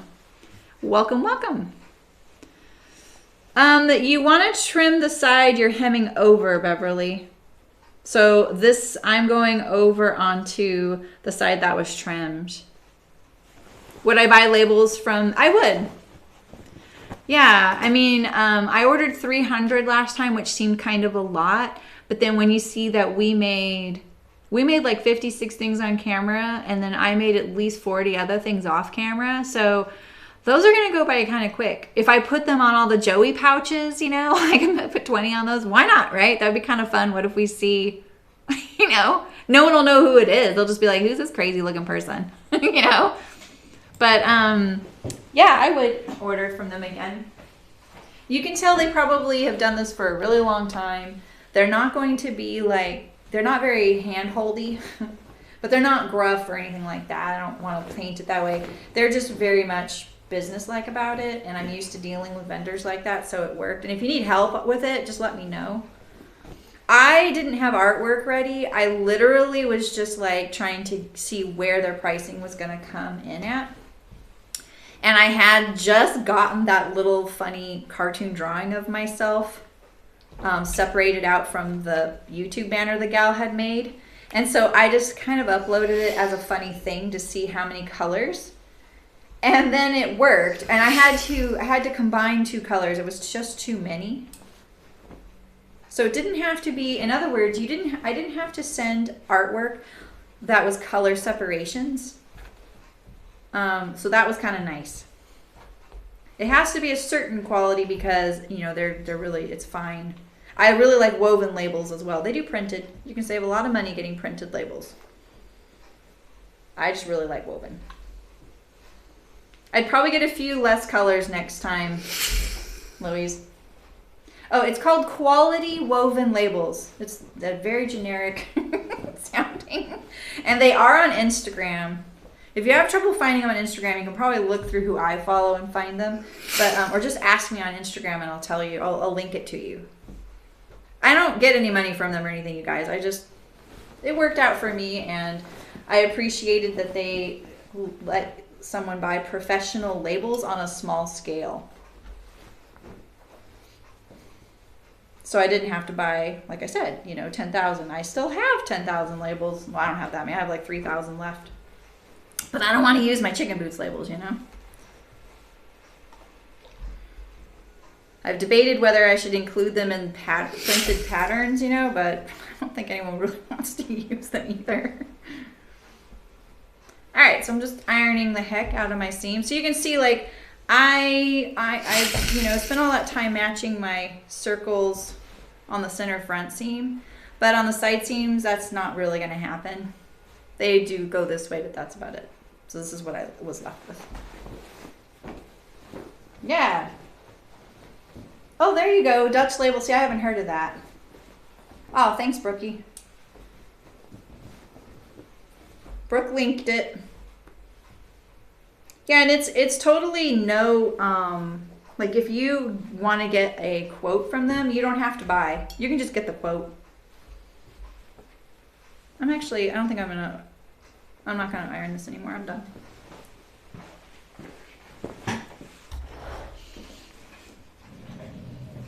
I should figure out that whole affiliate link thing, huh? But I don't know. All right, so I'm going to turn my dress right side out to sew this because that way I run the risk less of catching my dress, and I'm just going to sew it from the inside like that. Easier than legs of pants, right? Let me get rid of some of these tools.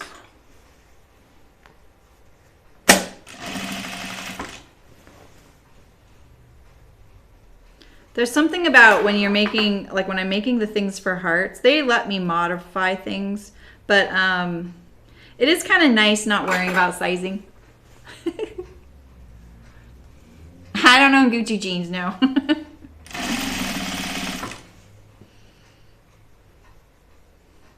I did used to have a connection with a Guess though, but it was a really weird one because the boss I used to have that at Bum Equipment, he was old friends. Oh, I ran out of bobbin. I knew that was gonna happen.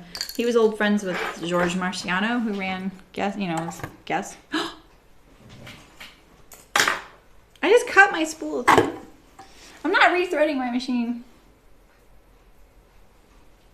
Yeah, those two were kind of a pair. They were a little competitive. It was interesting. Better at the beginning, right? I have a bobbin winder on the side of my machine, so every time I am using a bobbin, I'm winding a bobbin. So I always have two in the same color going, unless it's a weird color. Then I just wind it on my home machine.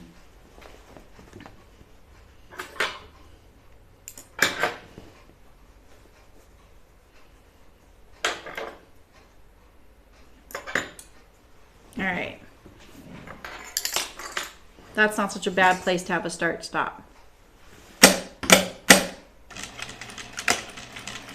I like to try and get the needle right in the same holes. It's like a game, you know?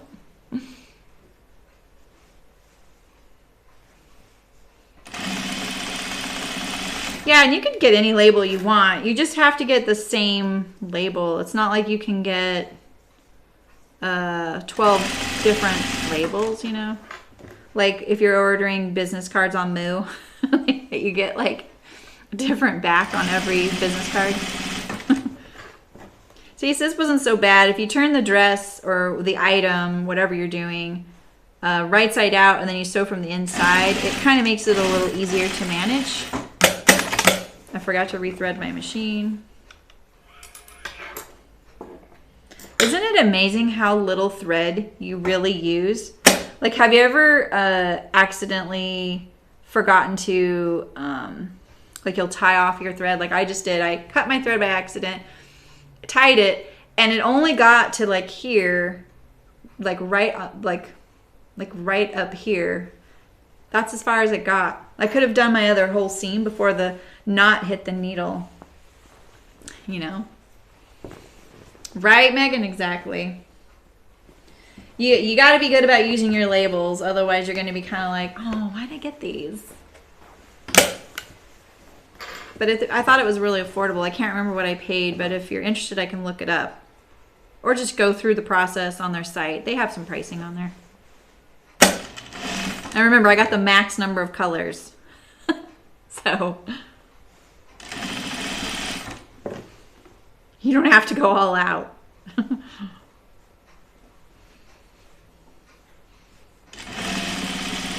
I also didn't put any text. I'd probably do that next time. Maybe something like, thanks, I made it, you know, on the back. I don't really care if it has my channel or anything like that. I'm not trying to promote myself with some things, and I'd really like to be able to donate some things, and I don't really need it to have anything about me on it. I think it'd be a little more fun to have the mystery, you know?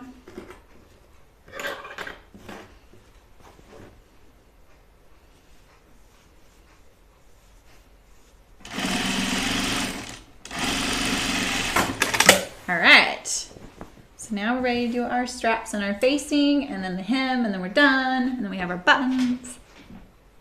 It starts going quicker, you know? Okay, so your straps, you want them to go at an angle like this. So you're gonna put it on. I'm gonna look at the seam. So if I look at the seam line being, you know, 5/8. What? It's just really bumpy. Okay. So this is about where 5/8 is. That's a little less. I don't want to get anywhere ink on my strap. Right? So, okay. So if you look at this, you want to lay your straps like this. And then you lay them on here. You want this juncture where the seam line is to be on the seam at the center. If you're gonna put it, if you really want it at the center of your garment, right? I'm gonna look and see how they recommend doing it. They may say center the strap, but I'm pretty sure it's gonna be like this. Like you're gonna try and get those as center as possible. So remember, you're not lining up this point here. You're lining up your seam line at the 5/8 inch mark, you know? So here's my, you can probably barely see it, but it's right here where my fingernail is. So don't forget that. These kinds of things kind of drive you slowly crazy when you're trying to get them like nice and centered and looking good.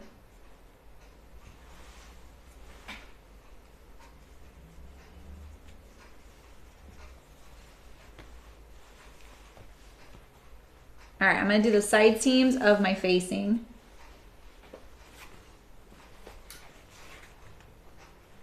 Still have my button markings there. So I'm just gonna do a regular 5/8 inch seam here. It doesn't need to be flat felt. It's gonna be hidden.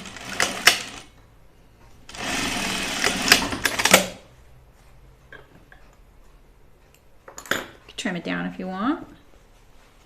At least my label will kind of cover up that where I piece together the interfacing. You know, the eye will look at that instead. Right, Sydney? I know. I actually have a video on it because it is really kind of a common thing, and I feel like I remember when that clicked for me. And I think as a pattern drafter, like especially when you're designing patterns, it's so at the forefront of everything you do, and it's so logical.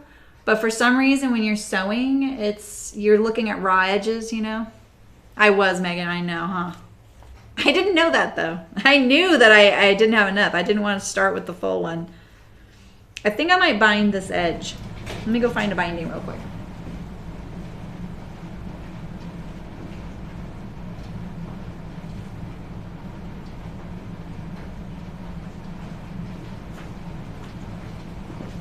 I'll bind the edge right here. I could use my serger, it would take 3 seconds, but I'm not gonna do that. I'm gonna start on the wrong side. I like to fold back the tail when I start.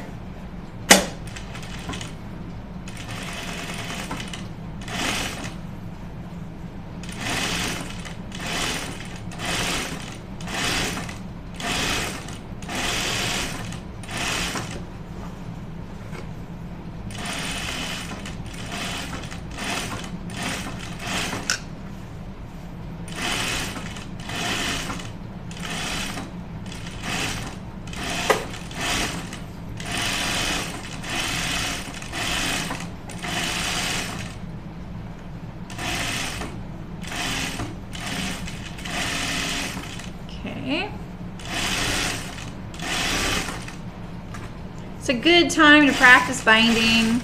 It's not on something visible, and it's a nice detail. You can bind your seams, but it's a little bulky to do that. But it is kind of classy. I like it. I like the way it looks sometimes.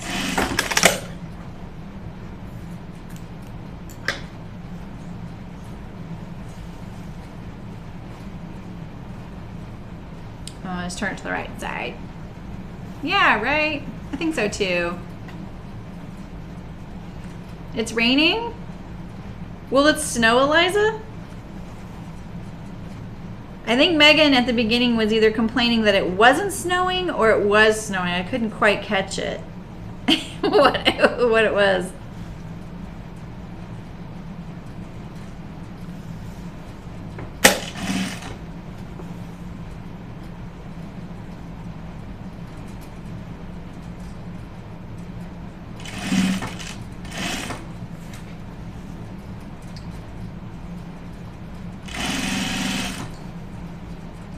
Okay.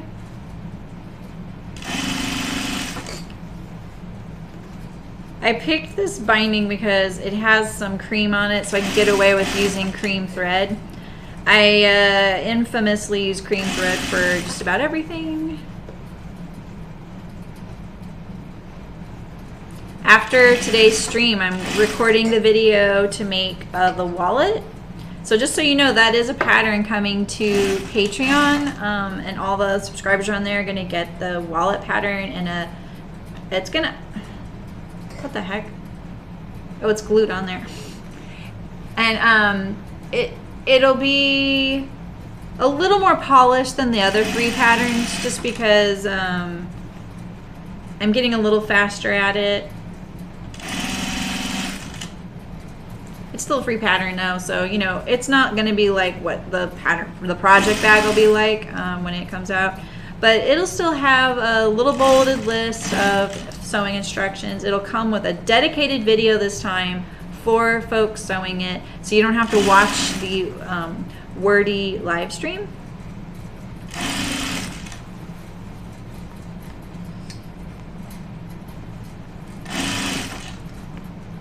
And all the tiers will get it, so hopefully you guys will find it useful to have the wallet pattern.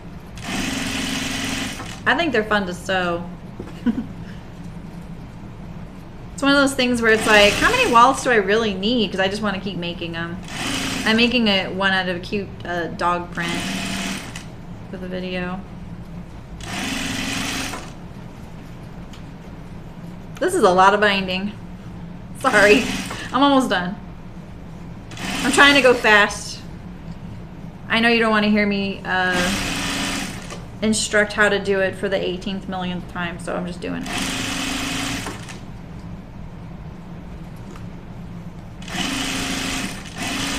I have a video. If you just want to talk about it. There we go. Yeah, that'll be nice, huh? Aw, thanks, Sydney. Oh my gosh, it's been snowing all day, Megan. Really, Sydney? It might be my heater. Can you hear it now? You mean this video? Oh, cool, Vicky. All right. I lost my pin there. Finally. You know, sometimes you just wonder, what's it gonna take? Let's put it back in so we always have at least one, right? Just in case I lose the other one. All right, so let's do our facing.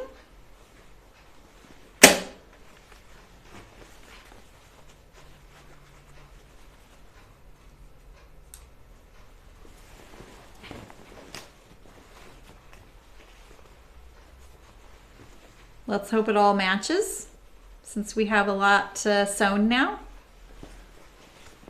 I kind of want to sew with the facing side up, so I'm going to turn the dress inside out and sew on the facing side like this. I know it's looking a little messy. Sorry, I'm going to straighten it out a little bit. Like this. I don't really feel the need to pin stuff like this because you have all these great guides as you're going along to kind of keep you on track, and that helps, but feel free. I mean, pins and clips are so great, you know? So it is 5/8 inch seam. I classically usually make the mistake of using 1/4 inch seams on a seam like this, so at least this time I caught myself and didn't lead you guys astray, you know? Is it really, Brooke? Yeah, it might be my heater, yeah. Yeah, it's quite the heater. It's quite the heater. And you know, sometimes the workers will come in at like 3-ish. So they all get here before me, and then because my office is inside of a building that is a big landscaper, and they have a bunch of employees, and so sometimes I'll be recording a video in the afternoon, and I have to be careful because they will get off of work and they'll come in and clock out, and they're like talking and whatever. And I actually really love the little banter I hear. Oftentimes it's all in Spanish as well. And sometimes I've had to re-record the video because I can't edit out the background noise. So I have to be careful when I'm recording, just so it's not distracting in the video. And I think like in the project bag video, you can hear a little bit of that if you listen closely. But it's really brief, so I left it. So, ooh, and Sydney, if you're like, gosh, if it's freezing in Seattle, I was worried it's going to be like wet and frozen. My sister lives up there. All right, so I'm doing 5/8 inch seams. It seems so wide for a facing. So I'm kind of looking at this up here. I want my strap to be nice and flat. I did kind of pin the heck out of it.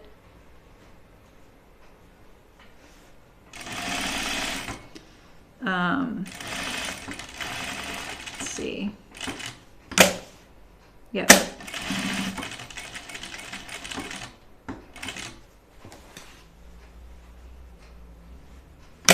We have my label. We have the strap. I think I'll have to adjust a little bit of the stitching because you can see like on one side, the strap's right here. And on this side, it's right on the seam line. So I may need to adjust that. I'm kind of pulling the strap out of the way so I don't catch it in the armhole seam.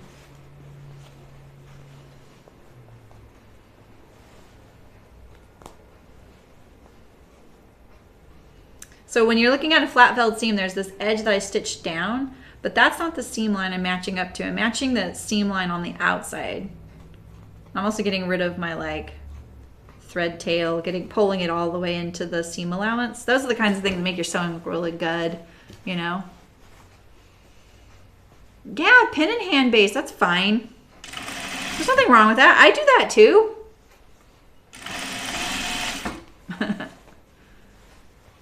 Megan, I forget where you live, but I take it you don't like the snow? Ice is the worst. I agree with that. That's exactly what I was like, ooh. I just don't like the ice.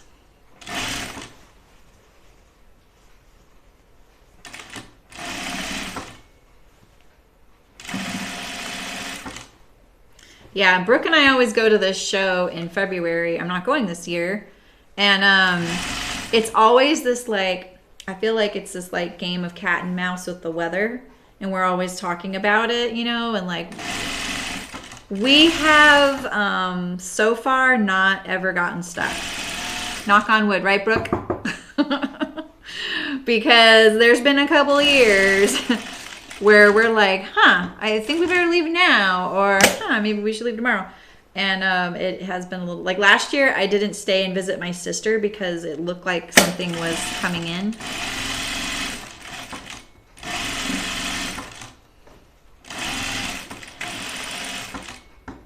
And sometimes we're caravanning up with this father-son team, and that's kind of added security, like safety in numbers.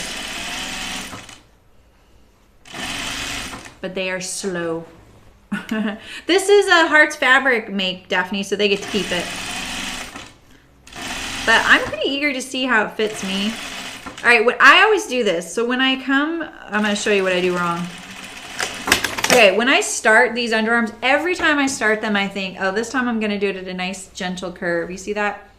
And I didn't. I started straight across because I also talk about right angles at all seam junctures, and there should be a right angle, right? But at the same time, when I'm coming on this curve right here, I'm not really coming down at a right angle as like sharp as that. And so then I end up having to kind of smooth it out, and I always have to remove some of my stitches. This doesn't quite look like 5/8, so maybe I can get away with just smoothing it out using proper seam allowance. Let's see. Yeah, I can get away with that probably. It's a little better. Now I'm going to check these first, right here. I'm gonna pull all these pins out.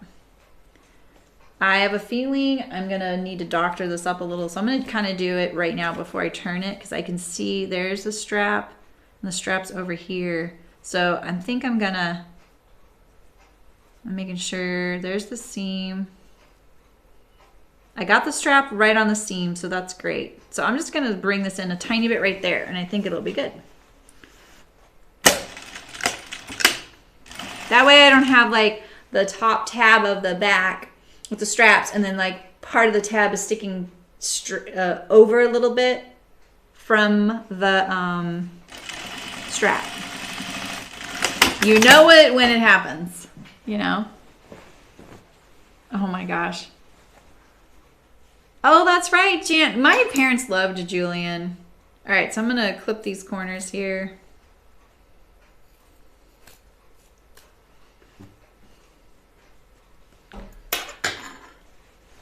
All right, I'm gonna just trim all this off.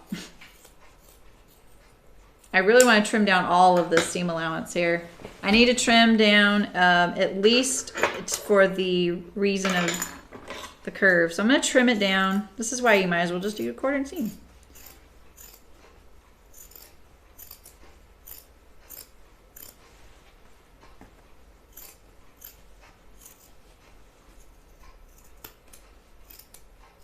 I wonder if you understitch or you top stitch. I'm gonna top stitch. You can't really understitch the back, so you might as well top stitch it instead.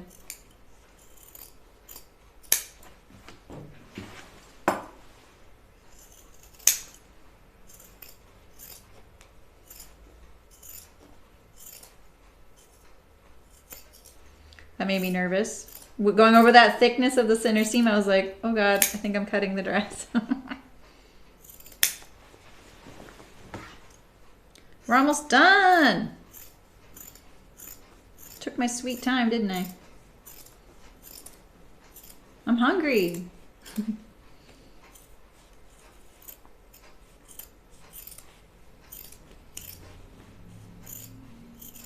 I really make sure I have my hand behind my scissors so I'm not, you know, the dress isn't sneaking in there too. All right, now I'm gonna clip my curve.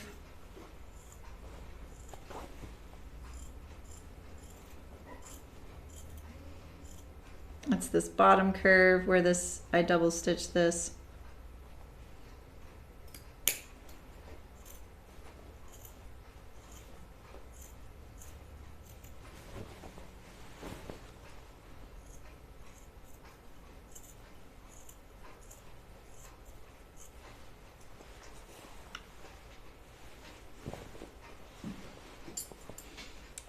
That's awesome, Christina. Oh, Megan, I did see that. I just saw it because it was in your feed. You know, we have the that's really cool. I'm actually glad to know about that. We use the Furminator brush. Have you heard of that one? I don't know if I could do it on my pug though. Like I've tried it on him and he's kind of like when I'm doing it to him, you know. But I do it on all my other pets. Not Senor. He's kind of thin and short haired and he's fine.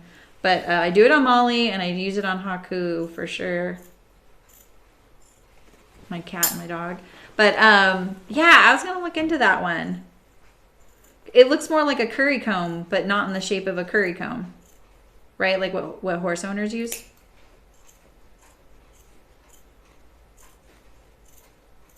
I didn't realize you tagged me in it. I saw it. Oh, Missouri. Okay. Okay, so let's see how my corners look.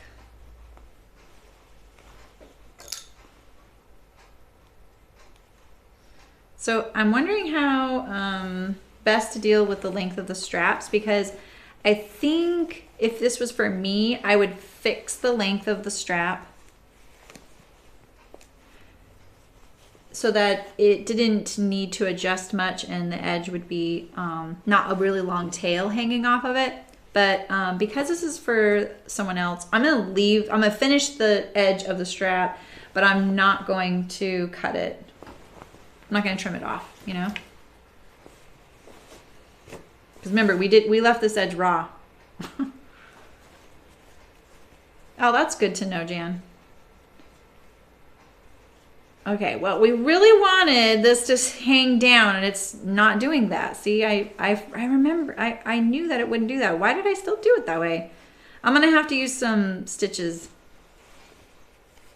Haku from Spirited Away. I can see there's another anime lover here.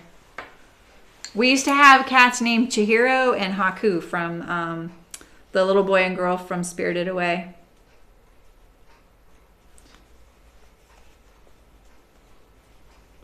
Which is a Hayao Miyazaki film.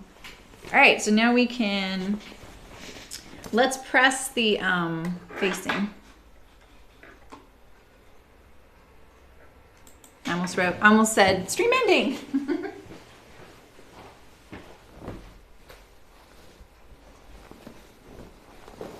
This is always the worst with facings, isn't it? How they flip to the outside. That's a pet peeve for me too, you guys. That's why I trimmed the curve. Understitching is great, but on something like this that's a little boardier, you might be better served to just top stitch it down, which I'm gonna do. And then you can also stitch in the ditch right here, which I'll do at the end. It's like the last things I do.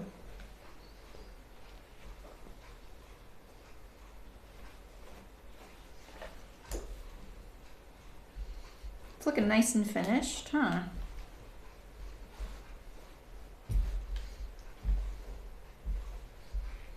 Need to wait for this to warm up a little bit.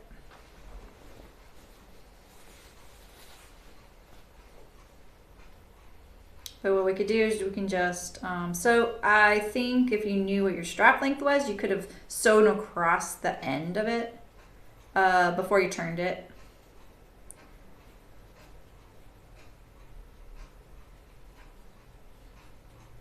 But I'm just going to edge stitch it down like this, which I think is what they intend for you to do. You figure out your length, leave yourself just a small tail, cut it, and then you finish your edge like this.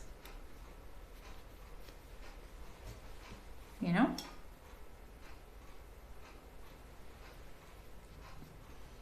Oh, that is a good soundtrack. I don't know. I think I'm going to top stitch it, Christina. Oh, it's called the Sleeker. That's right. Yeah, it looks, that's exactly what we say, Megan. Especially when I do my cat, who is a short-haired cat, but he's just got this like downy undercoat like a rabbit. We'll say, you know, like you can tell if someone's brushed him because we'll be like, oh, Haku had babies. I'm having trouble with this right here. and get it pushed down.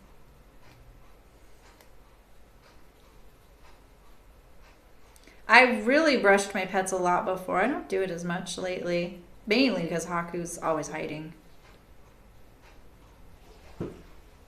Pug life, you know. I think the whole thing is face Sydney also because if you needed to hem this edge, that's a tough curve to hem for a beginner. And this is rated as a beginner pattern. And sewing a facing is a really good skill. You're going to use it a lot. So this is a really good pattern to do it on. You could bind it. You could leave off the facing and bind the edge, but it also means you're not going to have as much thickness here. So having the facing gives you a little bit more stability, especially if you're going to use those tack buttons, the overall clasp. You could actually, but the way you could get around that if you wanted to bind the perimeter here is you could actually use your facing, lay it flat, don't sew it right sides together and turn it so you'd have raw edges here, and then bind the edge. You know, you could do that. But, you know, if you're trying to go for less work, I think binding the edge isn't really what most people consider as less work. I like it, but it's also a pretty specific look. The other interesting thing about this pattern to note is that there's no side closures. And they get away with that with this really deep scooped side armhole. And then you need to finish it somehow. So the facing is really where it comes in.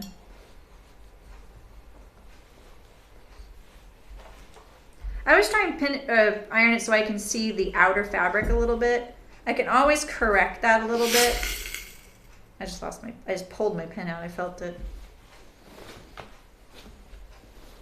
That's that quilting pin. Those quilting pins are just not as secure.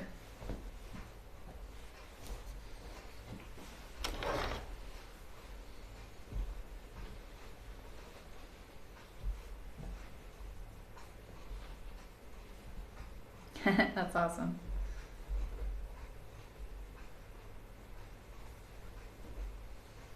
Yeah, I mean, facings can kind of, they're kind of a necessary evil.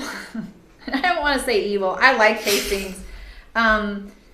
They can just, like I say, they can flip, and that's so annoying, you know, when you're wearing it and you're we all know this one, right? Especially on the neck, because the neck curve is so specific that it really, like, you know, if you're not stitching it down,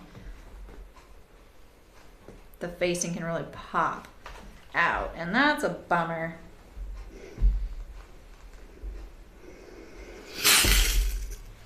I can't believe I made that mistake on the label again after all that.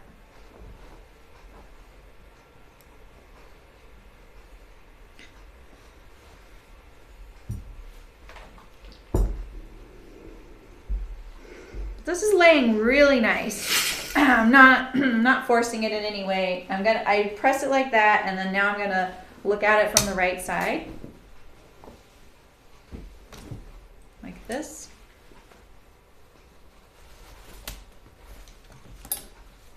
To see how it's laying. You know, how is it fussy? Is it wanting to flip out? And it's not. It fits really nicely. Paying attention to your seam allowance with facings is a really good thing because of this whole reason. You want it to be nice and flat, cutting it out really accurately. But that looks really good, don't you think? I like it. I think you could get away with not top stitching it and just doing the stitch in the ditch. But let's top stitch it. You know? I need to get that corner better there.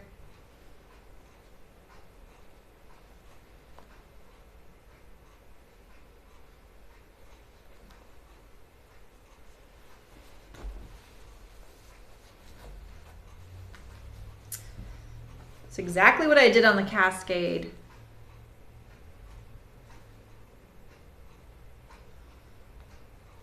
So when I top stitch it, this is gonna be a problem. I'll just stop the top stitch here and not go across the top, and then maybe I'll hand stitch this down. Dang it.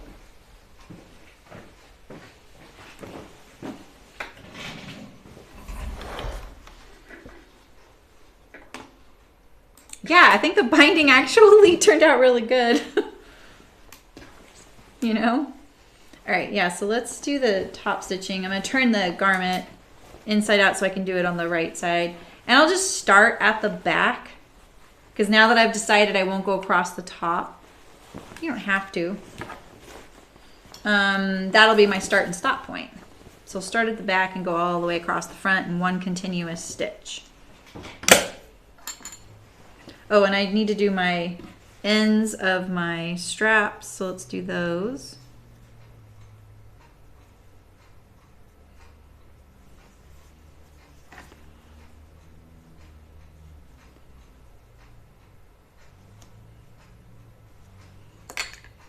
Poke it in a little bit more on this end here. All right. It's not straight. Maybe I'll pull this one side out. There. Well, I'm not sure. Oh, I could do that, Vicky. I think you're right. That's what I'll do. I'll still start on the back.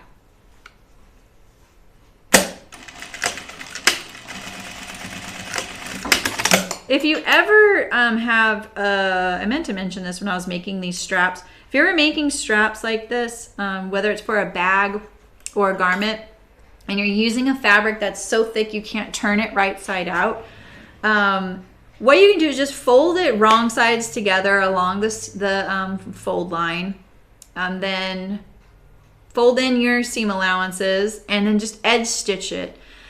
That's how Noodlehead does all of her straps, and they look really nice, and they're easy to do, and you don't have to do the fussy turning right side out, you know?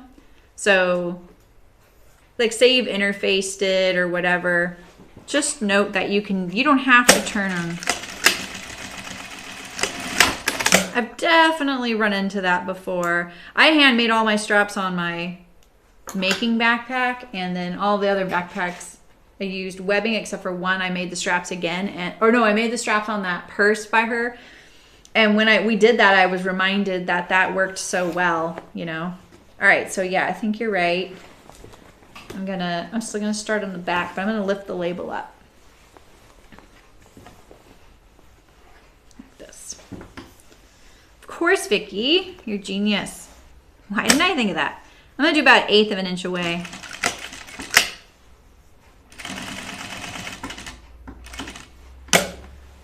This is when there's really great discussions on, is it top stitching or edge stitching?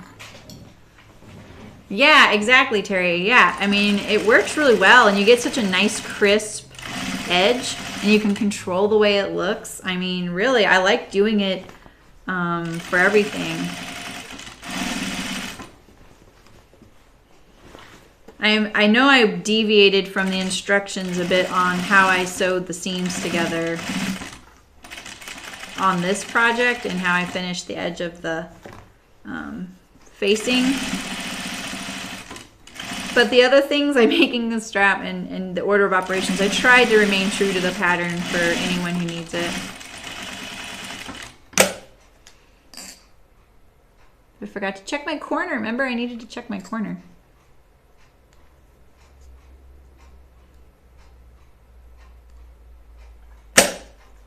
It scared me. I want to do it from this side. There we go. Okay, that's better. Those little lines make it look crooked.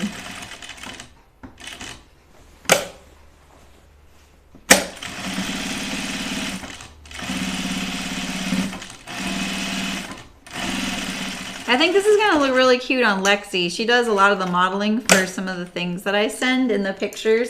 I think it's going to look really cute on her. We are so differently shaped, but she wears the same size really well. You know?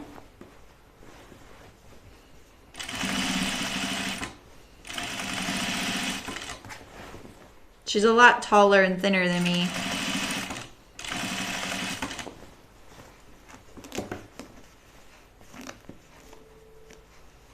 All right, this isn't fussy, is it?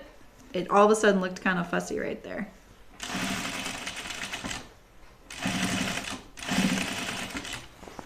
All right, getting on the back side now.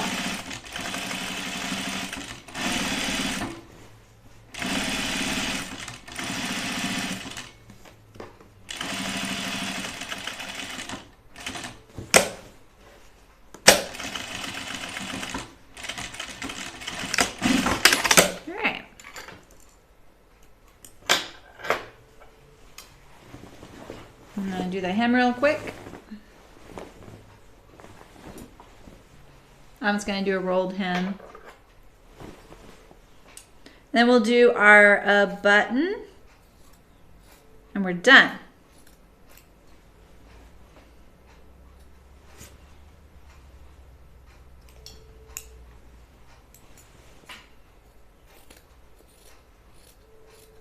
I think I convinced my walking partner to make tamarack vests.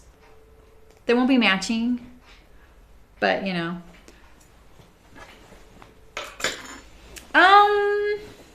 Well, Megan, you need to if you use the heavyweight fabric and how would you finish the edge? I know I need to tack the label. Oh, do you think just like putting 2 stitches on the bottom of tacking the label? Wait, let me read your comments in order. So many of your names are the same color right now. I'm getting confused. Oh, you've never used a Tilly in the Buttons pattern? Me either, Jan. This is my first one.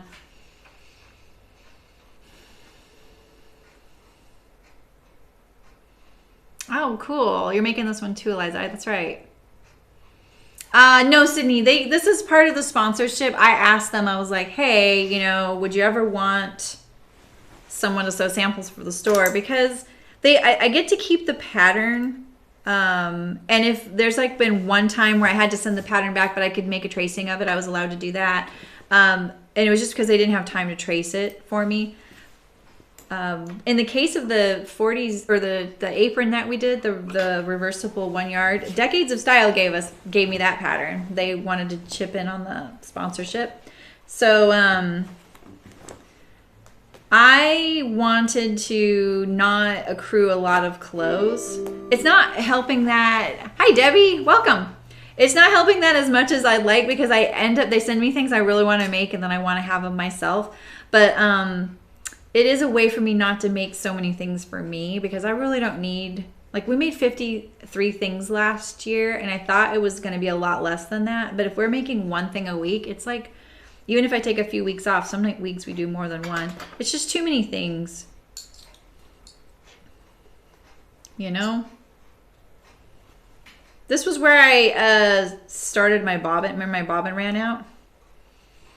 I thought it was fine. It's not.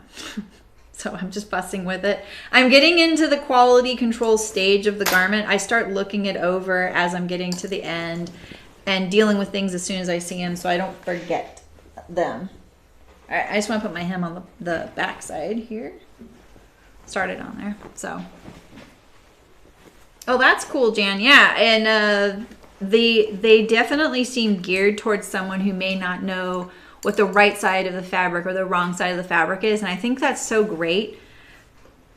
There's just not enough stuff for beginners worded so that a beginner can understand, and that is exactly why I've said to you guys, I don't know if I'm the greatest teacher. Like it's been a while since I've been a beginner and I really want to be helpful, but sometimes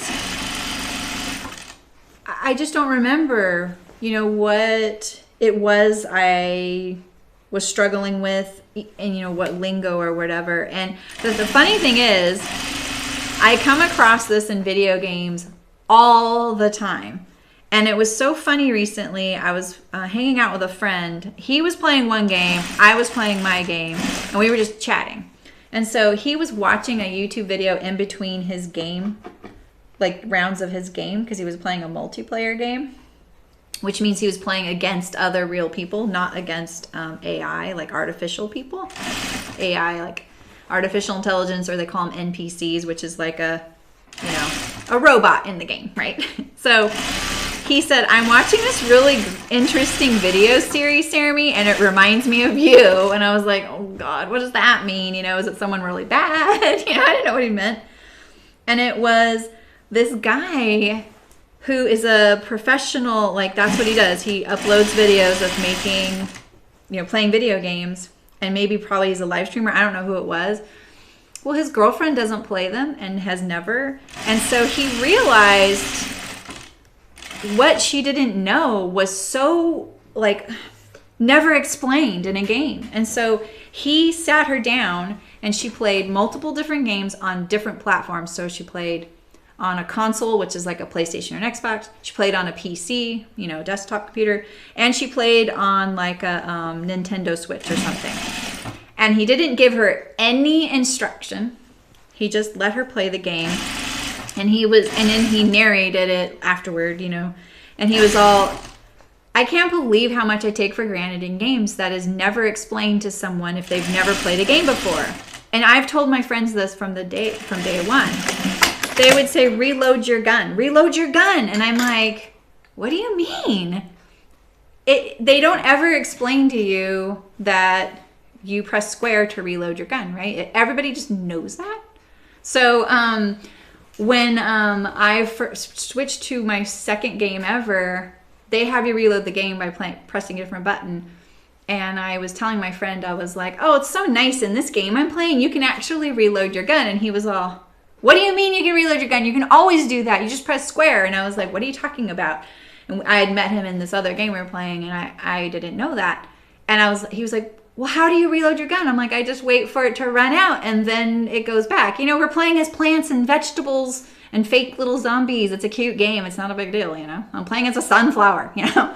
And so my friend who was watching this video and watching his girlfriend, like just watching her try and look around in the game, she didn't even know she didn't know the left stick of the console would let her do that. Like all these things. And he said, Jeremy, I'm really understanding now how you wouldn't know any of these things. I'm like, thank you. You know, it was like vindication for me, because they would make fun of me and they called me the noob, which I didn't care about. But at the same time, sometimes I'm like, how would I know this, you guys? So it was interesting. And that's how I feel about sewing. I'm always trying to remember, what didn't I know? What am I saying right now that I'm taking for granted everybody would understand? So, you know. Ah, thanks, Jan. Yeah, I know. We do have Google and the YouTube, so that is really helpful. Yeah, beginning sewing classes are so great. Eliza, I knew you were a professor. What do you teach? All right, so I'm going to stitch in the ditch right now. And stitching in the ditch basically is you're stitching in the seam you already sewed. So you kind of pull the fabric apart as much as you can. On a flat felled seam, it's a little harder. And you just stitch in there. I just saw, I think it's the Instagram account, Black Women Stitch. Is that the name of her account? She used a stitch in the ditch tool. And I was like, I didn't even know that. Oh, a foot for her machine. I didn't even know that existed. So there you go. I'm going to kind of pull the seam back. I'm going to do my best to stitch in the ditch. And this just secures your facing down. Now remember, even if it is a little visible, it's the underarm. And you can also do this if you're doing like a blouse. And say you have a collar and then there's a facing underneath. You can do it on the shoulder seams. That's most likely. Yes, Walter, exactly. Plants vs. Zombies. That was the first game I played. And I still play it occasionally. But I didn't take it seriously. A lot of people take that game seriously. And I'm still terrible on it, but I still have a really good time. All right, so I'm gonna do this one now. Walter, I thought you were going to church. Are you done already? I should have moved my stitching up because look, it's on the binding. Oh, but you can't really see it. Okay, good. I thought it was gonna be more visible than that. Yeah, now I'm a chronic reloader. Oh, you got a stitch in the ditch foot? Wow, interesting. Oh, you teach nursing. Oh, that's cool. My mom was a nurse. Yeah, Megan, I think making this in denim would be really cute. And you could, hey, Rachel? Right. Video games in the 90s were hard. Exactly. And there would be like those little like handwritten things people would circulate. I remember that because my friends would get those. All right, this is pretty done. I need to do this. You're right. Was that Terry reminding me? I don't think it was Terry. I think I need to do that by hand though, because I don't want the stitches to show on the outside. Unless I could do it through the flat felled seam. So let's just put a little pin there so I remember.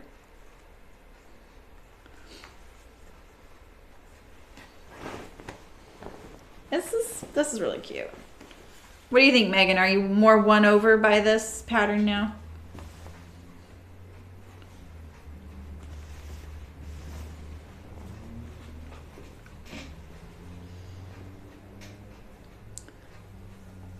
Where did I start my hem? Oh, there it is. I knew I needed to trim those. You know, you get to know where your machine leaves threads. All right, so let's do the tack button and the buckle. That's it.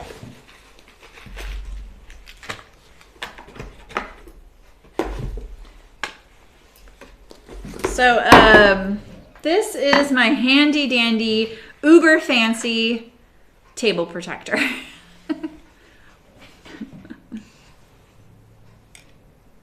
Oh yeah, exactly. I know, that's right. Megan got that one too. Are you playing Garden Warfare 2, Megan, or the Battle for Neighborville, which is new? I don't like the Battle for Neighborville very much. I got the platinum on it and I haven't played it much. So, oh, that was someone else. Oh, okay. Shoot, I thought that was Walter that said that. Yeah, that's what I'm wondering, Eliza. Did you see me wearing the Burnside bibs the other day? That really accentuates the old bust. Okay, don't lose the tack. Don't lose this. They don't ever give you a spare. No pressure. Get it right the first time.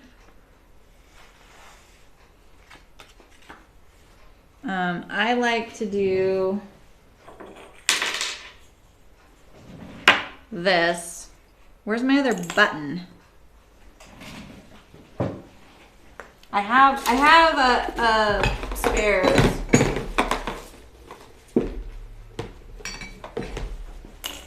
So I'm okay, but just telling you guys, you know. Lou, that's right, it was Lou. My gosh, I feel like I was just sexist. Oh my gosh, Fortnite. Yeah, I played that for 2.5 years. I'm really bad at that one too.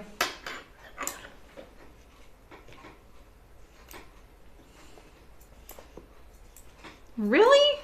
Really, Rachel? Wow. I wonder if it was like a bad run of those things and they all got shipped to your region, you know? Things like that happen. Yeah, Louise. Okay.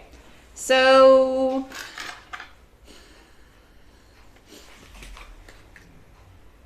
you thread it like these usually, don't these usually slide? Okay, this one doesn't. This is the right side. This is the wrong side.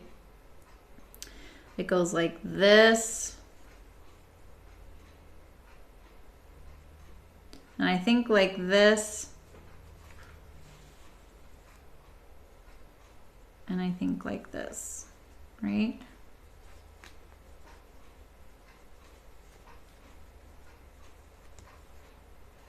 I'm about to admit something that I think I've used these once before. Right. See, that makes it secure when you kind of go back. But see, this is the tail I was telling you about, you know, like this little guy. You could also, let's see, if this was stitched here, I like these kinds of conundrums. If this was stitched, no, you couldn't. Yeah. So this isn't adjustable if you stitch it down. So you don't want this tail to be like this, right? You could put a buttonhole here and a few clear buttons. So to kind of keep that tail in check. I went like this. Yeah, can you see I'm like using all my brain cells right now? This kind of stuff is always so confusing.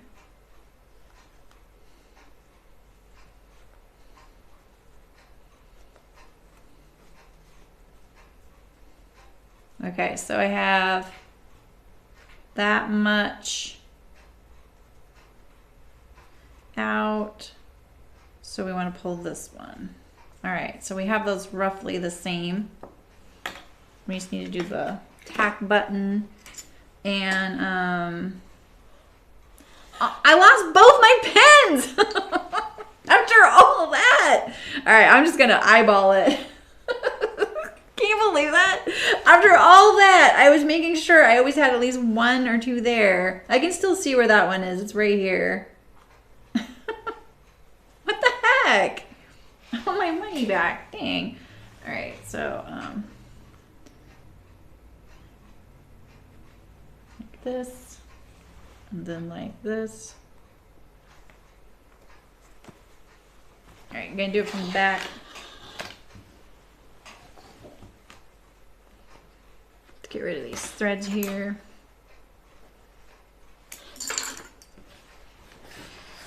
And then we have my handy dandy fancy Uber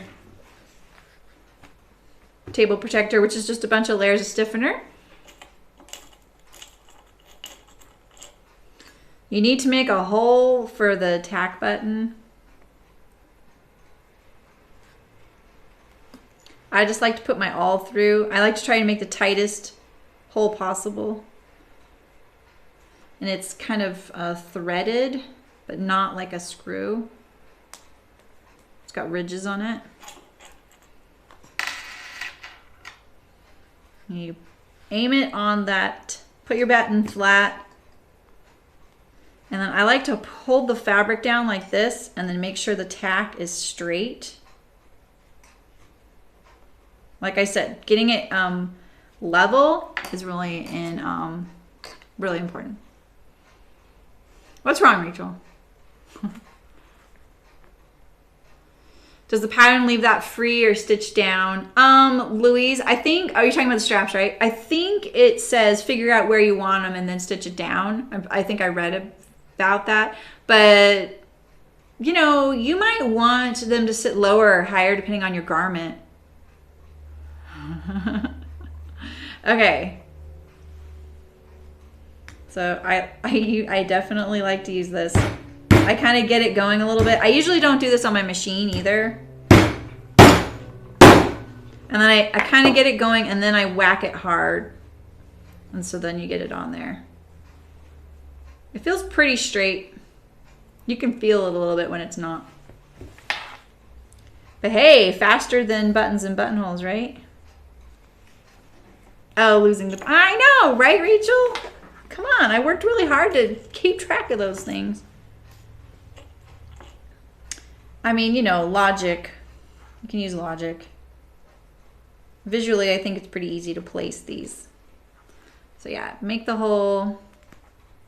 When I did this for our chicken boots product, I used that screw punch that you've seen me use for the ends of darts on the pattern drafting. It was kind of a bad use of a tool, not to I don't want people to buy a Japanese screw punch for doing this because it's kind of an expensive tool for that. But I didn't own the kind of tool you would use in a factory, and I definitely didn't have the budget to have one, but they have one. It's like a hot needle, or they have different kinds. So I used the screw punch, and I just bought replacement tips occasionally because it's for Japanese, or not for Japanese. It's a Japanese screw punch, but it's made for paper crafting. So it's not seeing fabrics and stuff, you know. All right. So I like to hold the fabric down so that it kind of see if it's straight or not.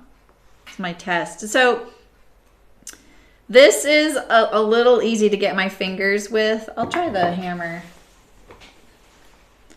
because this tack is a lot shorter than mine ever was. I kind of do it a few taps, get it seated in there, and then I whack it.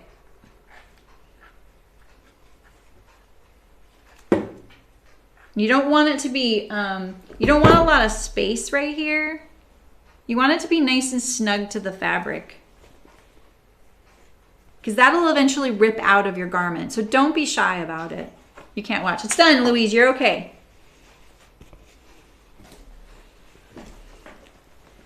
Oh, that's cool. What Star Trek game? I think I've seen that one. You have all three. Oh, okay, okay. Garden Warfare 1 is so many people playing characters that drive me nuts. All right, that's pretty cute.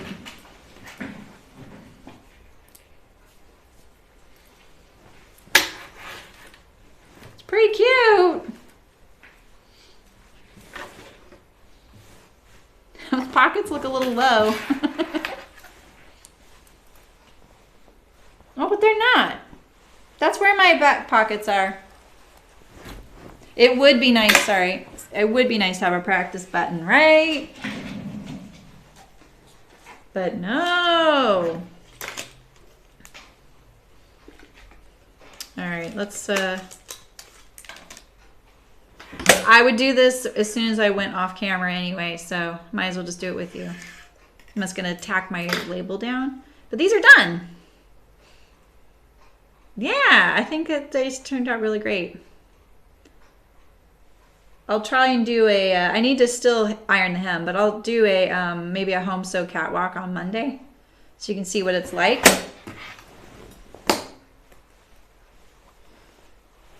All right, so I had to do this on the Cascade. I really regretted how I sewed the label in on that. And I did it a couple times, and I just kind of decided that less was more. I figured the gal could always take it out if they want, or reposition. I don't know if they could reposition it, but if they ever got into the coat for some reason, they could take it out. You wouldn't want to cut it, but because I would look kind of messy, but I didn't want to over sew it, you know. This dress is really? Yeah, what are you making, Terry? I think you're talking about this one. All right, and then I go across to the other side. I don't break it. I mean, like, you know, why? Why break it? You don't have to. I was pretty happy to hear that my favorite game of my short gaming career, it's not a career, but of the time I've been gaming, got Game of the Decade. And it's called The Last of Us. That's my favorite game. That's a single player game though. There is a multiplayer part that is maddeningly frustrating to play. But the single player game's amazing. All right. So I'm gonna take this to the back like this. Sticking my needle in there.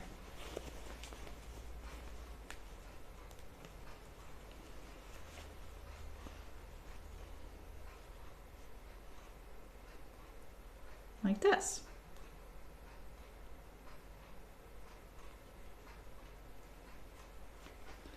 Right? Planet Zoo. That sounds cute.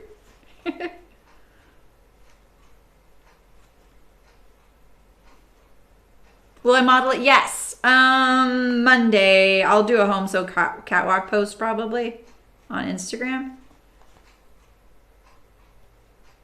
You know, when I do a little video. As long as it fits me, but it looks like it will. I think they picked a size that would fit me.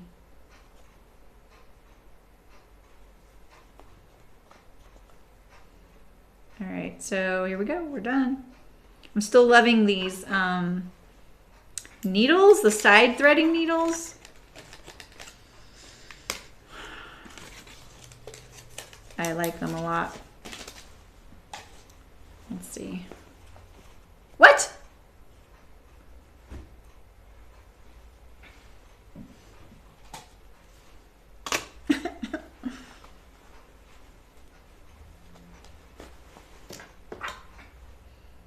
I thought I pulled that taut. You guys saw me.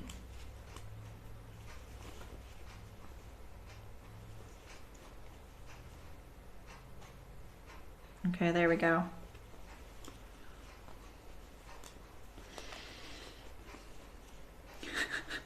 No lunch for me yet. But this is what's great about the side threading needle, right? I can easily thread this short little tail, you know? And I'll do the same thing.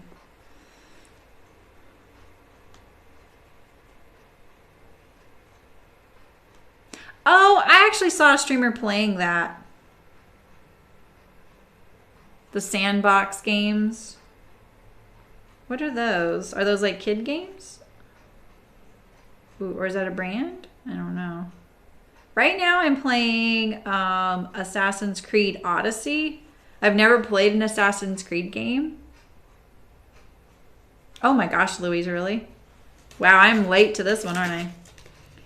And I actually had a misgiving about Assassin's Creed games. Because of the title, I was like, oh, that sounds kind of intense. And it's not intense. And the historical stuff in the game, like the one I'm doing is in Greece during the Peloponnesian War. And you kind of play, there's a whole story. And you're kind of learning about your family. But there's also all the history going on, and you're going to temples. You learn stuff constantly. Bye, Eliza. Nice to see you.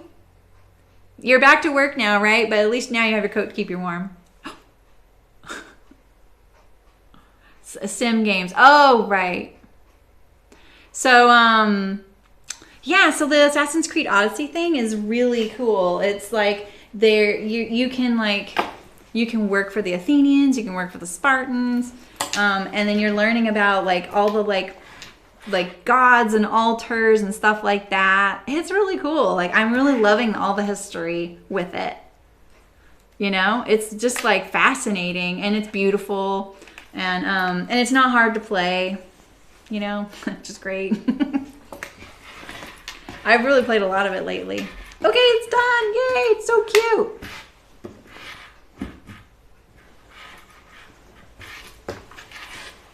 I feel like this is a 3-season garment for sure. You could make one for summer. You could make one for winter. You could make the same one work for both. I just need to iron my hem. Pattern matching, pretty darn good. Yay! Yeah, I know the history. I cannot stress to you how much. And so I'll tell you one more thing about this game, and then I'll let you guys go. So a few weeks ago, I was like, what's this discovery button before you load into your game that you're playing? And I clicked it, and you can go into the game without any combat, and you can explore the whole world. And the world is massive. I haven't even seen the entire world. And you have a ship, and you're sailing around, and then you're also just traveling around, and you have this eagle that kind of spots things for you. But at the same time, you can go into this discovery area and play a non-combat version, and you can walk up to like a woman standing in front of a temple, and she'll give you a guided tour, and it's all historically accurate. They put a ton of like effort into the historical accuracy, and it's like ancient Greece and Rome. I mean, it's really cool. Like it's really cool. You can go all over the world and get these guided tours of the area or the region or whatever. So anyway, all right, we're done. Did I twist that one? There we go. Yay. Cool. Well, thanks guys. That was a long one, but still, I mean, we made this and I really took my time, less than 3 hours. So you can never find out. Oh, I don't have to do find any banners or flags. But the leaps off the roofs are really fun. Like when I figured out that there's like a little stack of hay to leap into, I was like, oh, okay, this is fun. I used to hate climbing up to those points because I was like, I don't like getting down from this building. Then I realized, oh, I can jump off. So yeah, I know. And now that I've been telling people I've been playing it, they're like, oh God, those games are really great. And the next one that's coming is a Norse one. It's Ragnarok. And I'm really down for that because I think it'll be I think it'll be such a really great exposure to the accurate history of the Vikings and the Norse and that whole region. I think it'll be great because there's been a couple of games I'm like, oh, this is great. So I think Hearts will love it too.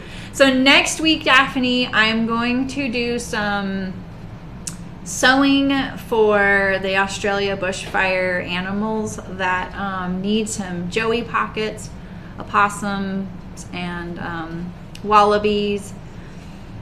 If you look at Instagram and you look at the Spoonflower post and you go to the link in their bio and you go to the pattern, that's you can see it. I showed it earlier in the screen.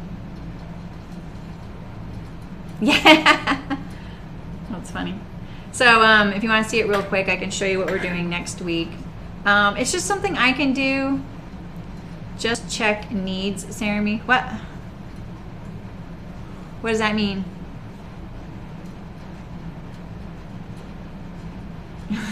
wait, what game are you talking about, Megan? I want to know what this is.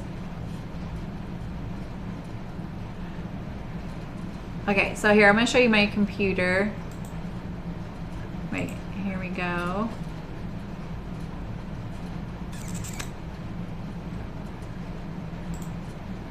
So it's this little thing right here.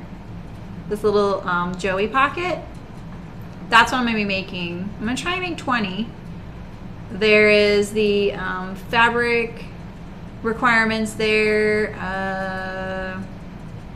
and then you can download the templates to print at home.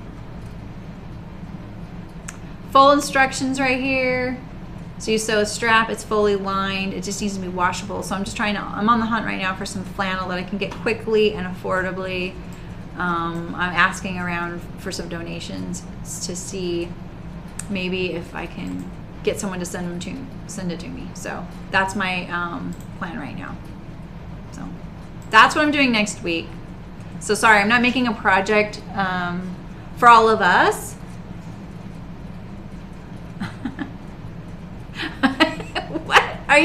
What is going on, Brooke? Assess. I thought you said asses. Assess what they need. Wait, are you talking about that one right there? Oh yeah, Brad. I have watched him. He played The Last of Us. I looked at one of his tutorials. They just posted that today, Brooke. Okay, well, stay tuned, you guys. Maybe I won't be doing that. Yeah, I know. I mean, I saw that with one of the other ones, so maybe I should wait because I'm not starting till Wednesday, and I wouldn't be done till next Saturday, so they might have too many by then. Okay, I'll pay attention to that. So if not, you guys, I want to make a reversible archer, and I want to make a tamarack vest. And then I also have the saffron pants by Deer and Doe to make for hearts. So my backup is one of those three unless I come up with something else. I need the vest, so I might do that. But so we'll see. All right, you guys. Well, I'm gonna head out.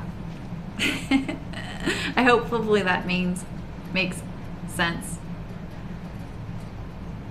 Oh, I'm looking at what Cheeky wrote. I didn't see that she said they need animal beds as well. Let's see. Sorry, I missed that, Cheeky.